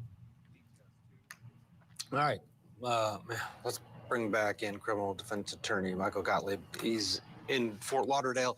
It feels like Brian Camp is being prosecuted for what he said in the interviews after the shooting. I mean, it's almost as if the prosecutor is saying, well, let's say he would have said, yeah, I went back in there and I shot him again. Then are we still here? Or is he being prosecuted for possibly lying or being confused in those moments after this living a horror movie? Yeah, I mean, I think the prosecution's argument's a little inconsistent because they're saying it's based on the time frame and he had the ability to stay outside. Obviously, we know he went into the house. I think anytime somebody is under the strain and the stress of a situation such as this, a violent burglary where your life is threatened, your loved ones' lives are threatened, you're going to have acute traumatic stress. And your recounting of the incident is not going to be 100% accurate. I think his ability to later explain it when he's had time for reflection and thought and the ability to sort of compartmentalize what happened seems to make more sense. I also feel that for anybody that's ever fired a weapon, we know that shell casings bounce, and especially in a crime scene, can get kicked, can get moved. I don't really buy that argument, Right but on. it seems like it's a stretch to me, whether the defense addressed it or not. So it seems like if the prosecution's stretching, they have a reason because they can't really make their point based on the direct evidence they have. Yeah, it's a tough case. I mean, even if he had the mentality of where maybe he did lie a little bit when he was talking, because in the back of his mind, he's like feeling like, oh, well, I don't want them to think that I went back there because I really didn't. But if he had the attitude of like, yeah, I went back there and I hit him again because the guy's a freak, I think he doesn't show up here. He's being prosecuted on some level for the way he was able to navigate these crazy waters after this incident in those moments and hours afterwards, which none of us want to ever go through, having some intruder coming into our house with He's kids being in the house prosecuted and him with because it's handcuffs and a knife. We'll political. get a break. You see the clock, it's there. So this jury has the case. We'll get a break here, then we'll pick up the rest of the Commonwealth's closing arguments. I'm looking for Adam Lally's resignation's comment. But want to understand the mindset behind your. I mean, MSP didn't even find the perpetrator's jacket, so you know, there's that. We expect that they didn't kick around a shell casing. Who knows where that shell casing wound up or how it got there?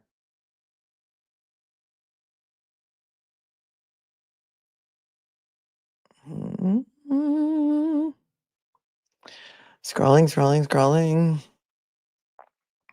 If you're just tuning in, we have to suffer through Court TV's commercials because they've decided not to stream this live, but just, you know, bits and pieces of the closing. So we have to kind of sit around here like, please, sir, may I have some more? Please, Court TV, may I have some more? Please. Anybody know where that reference is from?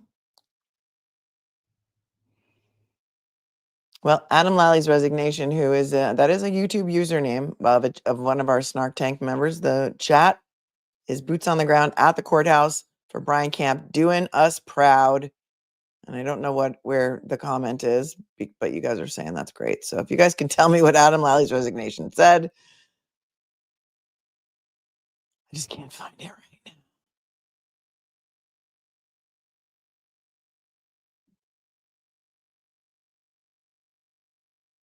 That is from Oliver. You are correct, D. Well done.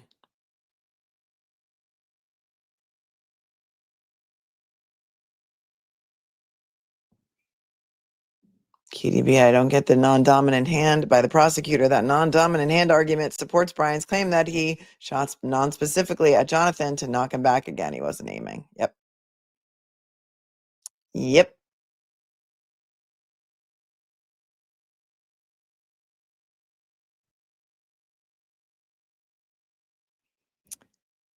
My word, MSP didn't even find the jacket with the knife inside or the handcuffs in his pocket. No, they didn't find that either. Coroner found that, medical examiner found that. So, there's that.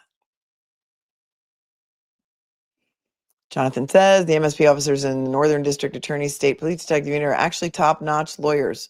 MSP officers. So the detectives are also lawyers? Are you saying that the detectives that in MSP are actually also lawyers? Kind of like how the priests were also lawyers when I handled the church scandal cases. The priests who made those policies about what to do when a mom would come in and tell the parish that her son was abused or daughter was abused by a priest. Those priests who took those reports were also lawyers.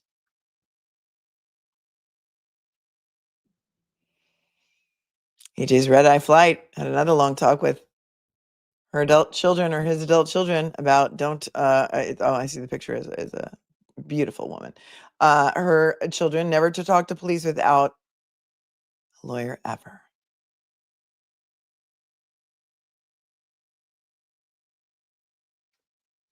Think it'll be an hour and a half not guilty?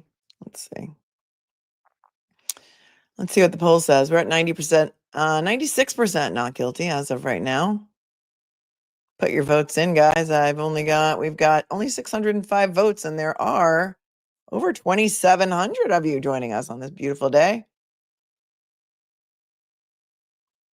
Get your votes in. Can one be a priest and a lawyer? No conflicts. No, apparently here in the Diocese of Rockville Center, most of the priests that were on the orchestration committee of orchestrating the sex abuse policy for the victims were also lawyers, like Monsignor Alan Plaka. Anybody know that name? On your screen, 17 minutes and counting. That's how long the jury has been deliberating. Just getting started. The fate of Brian Kemp in the state of Massachusetts. We're listening to the closing arguments in this manslaughter For the case. past 14 Kemp is hours, accused because of you won't shooting run it and straight. killing his girlfriend's ex-boyfriend, who showed up at their house in the early morning hours back in 2022. The defense claims he was defending himself and his family. 2 kids were in this house when the guy showed up with a knife and some handcuffs, ended up firing 2 shots 8 minutes apart. Now he's finding himself on trial. Our amazing viewer, Adam Lally's resignation, not to be confused with the actual real resignation that didn't happen yet. It says, I just talked to Brian, told him so many are rooting and praying for him and says, stay strong. Yes, Adam Lally's resignation. You go. You guys are so amazing. I love you so much. Pay close attention to when he's reenacting or demonstrating for the troopers. Do you see what a difference we're making here? What a difference you guys are making here? I want to cry. I want to cry right now that you got that Adam Lally's resignation showed up to tell Brian that we are here supporting him. I'm verklempt. I'm verklempt. Back to Gagney. Stephen Gagney is his name. Somebody wanted to know who the prosecutor is. Stephen Gagney. How he shot Mr. Letendre the first time in the kitchen. Yeah, I just got the gun. Boom. Raises his right hand. For some reason, by the time he testifies, he decides, no, that doesn't sound right. I need to go with my left non-dominant hand. So all of a sudden, Johnathan Letendre is coming at him. He's got the gun in his left hand and shoots. Well, that's a problem too, because the bullet enters Jonathan's left side. I don't think it's a problem. Across his body. So that cannot be how it happened. Magic bullet takes a right, flies this way, takes the left, enters Jonathan's left torso and tears through his abdomen. He also said on the stand, no, I didn't climb up on the countertop. I was able just to reach up to the cabinets, right? Remember that? Listen to his interview where he says, it's the type where I needed to climb up onto the counter to reach up there. The truth isn't hard to keep straight.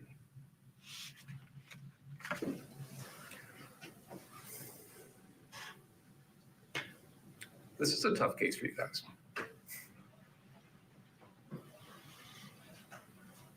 Nobody, none of you should like for 1 second what Johnathan Letendre did that night. And for all I know, there may still be some of you who feel like, you know what? I'm not going to shed a tear for that guy. Do something like that, bad things happen. But again, that's where the law comes in. That's why we didn't, after selecting you for this jury a week ago today, just tell you about the case and then say, okay, folks, what do you think? How do you feel? What's your own personal opinion on what should happen here? That is a haphazard roulette wheel style of justice. When the judge instructs you on the law, on self-defense, and what it means to use proper self-defense, keep listening for that word proper. By my count, you're going to hear it at least 12 times. You're going to hear the word proportional. You're going to hear the word reasonable.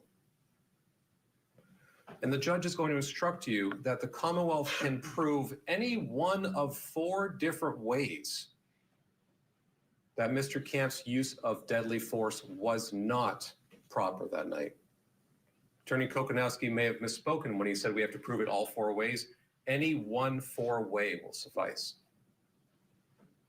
Just to mention 2 of those, the judge will instruct you that if the defendant did not use or attempt to use all proper and reasonable means under the circumstances to avoid physical combat before resorting to deadly force.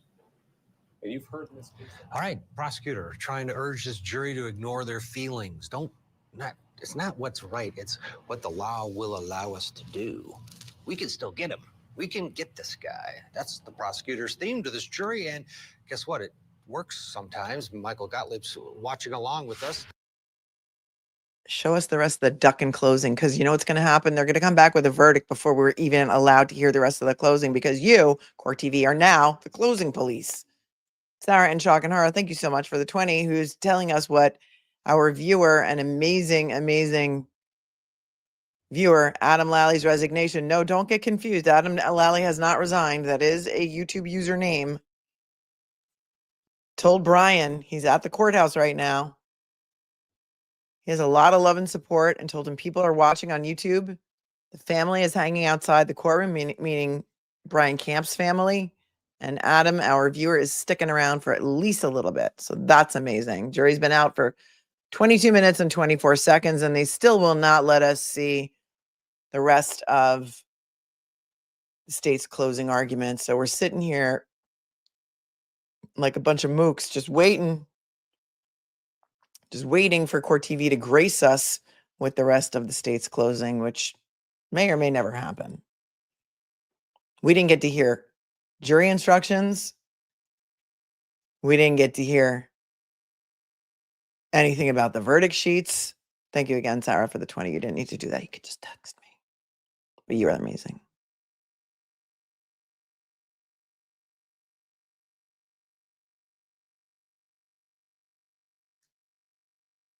On top, thanks for your super sticker. Vivian, thank you. Just think, someone wakes up to this prosecutor each morning. I love the artist, formerly known as Melanie Little's concierge service. Oh, I know. I loved your name, Vivian.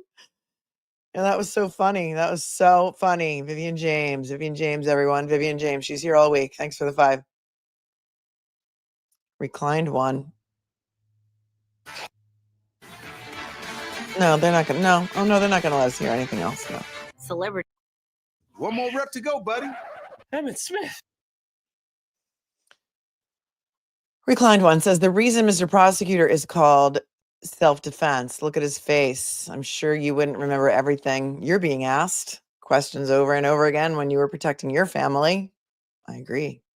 Guy was in shock and horror, just like Sarah is. Angela Marie, thanks for hanging around for 11 months. Why prosecute this? Ugh, Massachusetts, right? Thank you, Marcus, for becoming a new member. I appreciate you so much. So very, very, very, very, very, very much.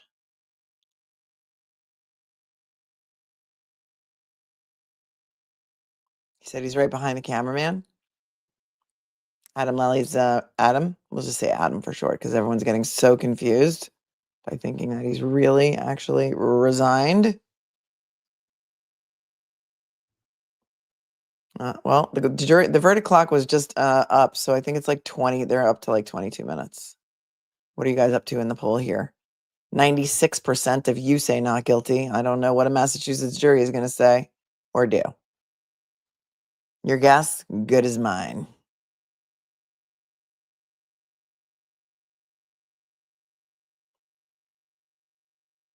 Sarah lives in a perpetual state of shock and horror.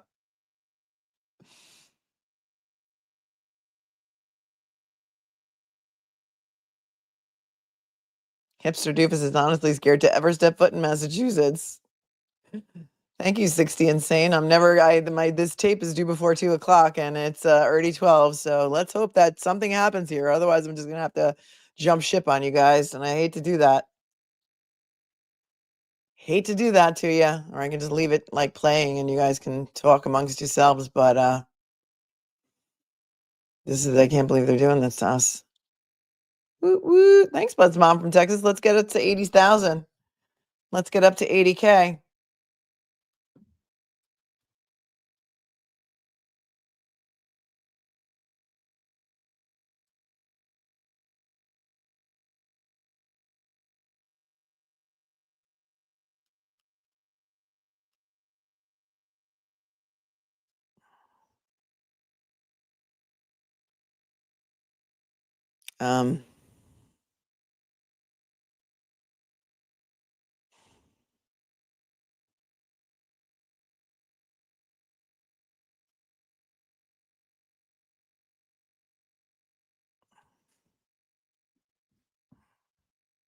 Oh, now we're going to go back to the defense's the closing. We saw this already. Brian is able to escape after almost having his eyeballs ripped out. He's getting up. We now know why from the medical examiner. The only thing this guy was doing was trying to kill Brian Camp. He delivered his own verdict and he imposed his own sentence. There are a lot of things that Brian Camp could have done in those 8 minutes and 43 seconds. So many alternatives to putting a second bullet into Johnathan Letendre. But those aren't the choices that he made.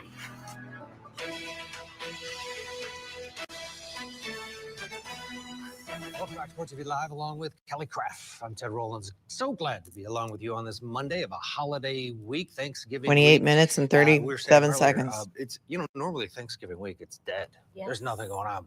There's tons of stuff going on this week, Yeah. including today. Can you take the red eye, Mr. Jackson? Like, they have a really busy week this week. Can't you take the red eye, Mr. Jackson? Because we need you here tomorrow, Mr. Jackson. Can't you take the red eye? Can't you take the red eye, Mr. Jackson? I don't know what to say, you guys. I don't know why they're doing this to We'll watch us. the end of the closings in just a minute. Also in Kentucky, at any moment, former Sheriff Sean Steins returns to court for arraignment. He is charged with killing Judge Kevin Mullins in the judge's chambers. We're in California. The Menendez brothers have a hearing today. Lyle and Eric will appear in court today. No cameras allowed. I bet you're right. I bet you they will. Eastern time, as soon as we find out what happens. I bet you they'll go to Steins. Also in Florida, next hour, Susan Lawrence returns to court for her sentencing. You will remember a jury found her guilty of manslaughter for shooting and killing her neighbor. She faces up to 30 years in prison. Right now, let's head back to Massachusetts. We're watching the closing arguments on behalf of the Commonwealth and the jealous ex shot dead trial for Brian Kemp. Let's pick it up right where we left off. He didn't.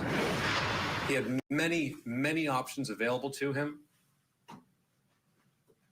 He chose not to go that path.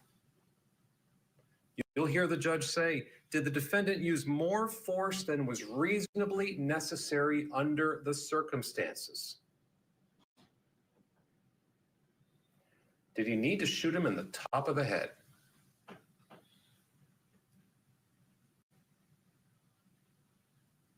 Eight minutes and 37 seconds after getting shot in the torso, Johnathan Letendre may still have been alive, but he did not pose a threat any longer. And even if he had mustered whatever strength was left in his body to start maybe pushing himself up or turning over, rolling over, The defendant had many options available to him at that point other than putting another bullet into Johnathan. Keep your distance. Hold him at bay. Kick him in the head, stand on his neck, hit him with that shotgun barrel that you've left there for 8 minutes. But he chose none of those. He chose to end Jonathan's life. No judge, no jury, just a swift and severe punishment. If you apply the law to the facts of this case, your verdict should be guilty. By finding the defendant guilty, you are not saying that what Johnathan did that night was okay. You are not erasing the fact that he made a horrible decision for which he deserved to be punished. Rather, by finding the defendant guilty, you're simply saying there is a point. There is going too far. And in this case, he went far beyond what the law permits in terms of proper self-defense. He was not defending himself when he reached down and shot Johnathan in the head. He was putting him down, to use his own words. He was acting out of anger, retaliation, and revenge. And that the law does not permit. For Jonathan's poor decisions, he paid with his life face down on a tile floor. Now today, here in this court, I'm asking you to find Mr. Camp accountable for his actions.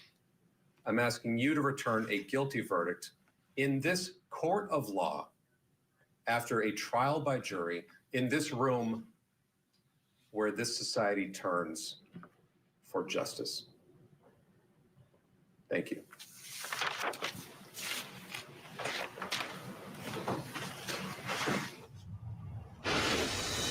All right, we're going to bring in our guest for this hour to discuss what we've seen so far when we've been listening to the closing arguments. Joining us now from Pittsburgh, Pennsylvania. All right, my mirror jury, you are at currently you are at, I think it was 96% not guilty. Did I end the poll? I can't even see the poll right now. Hang on.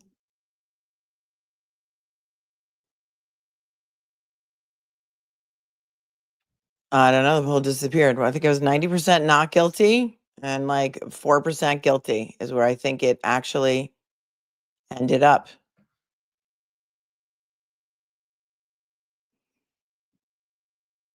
All right, here's what's going to happen. We're going to break for now. I'm going to go do my audition tape for this feature film in which I hope to get the part. Wish me luck. Tell me to break all the legs.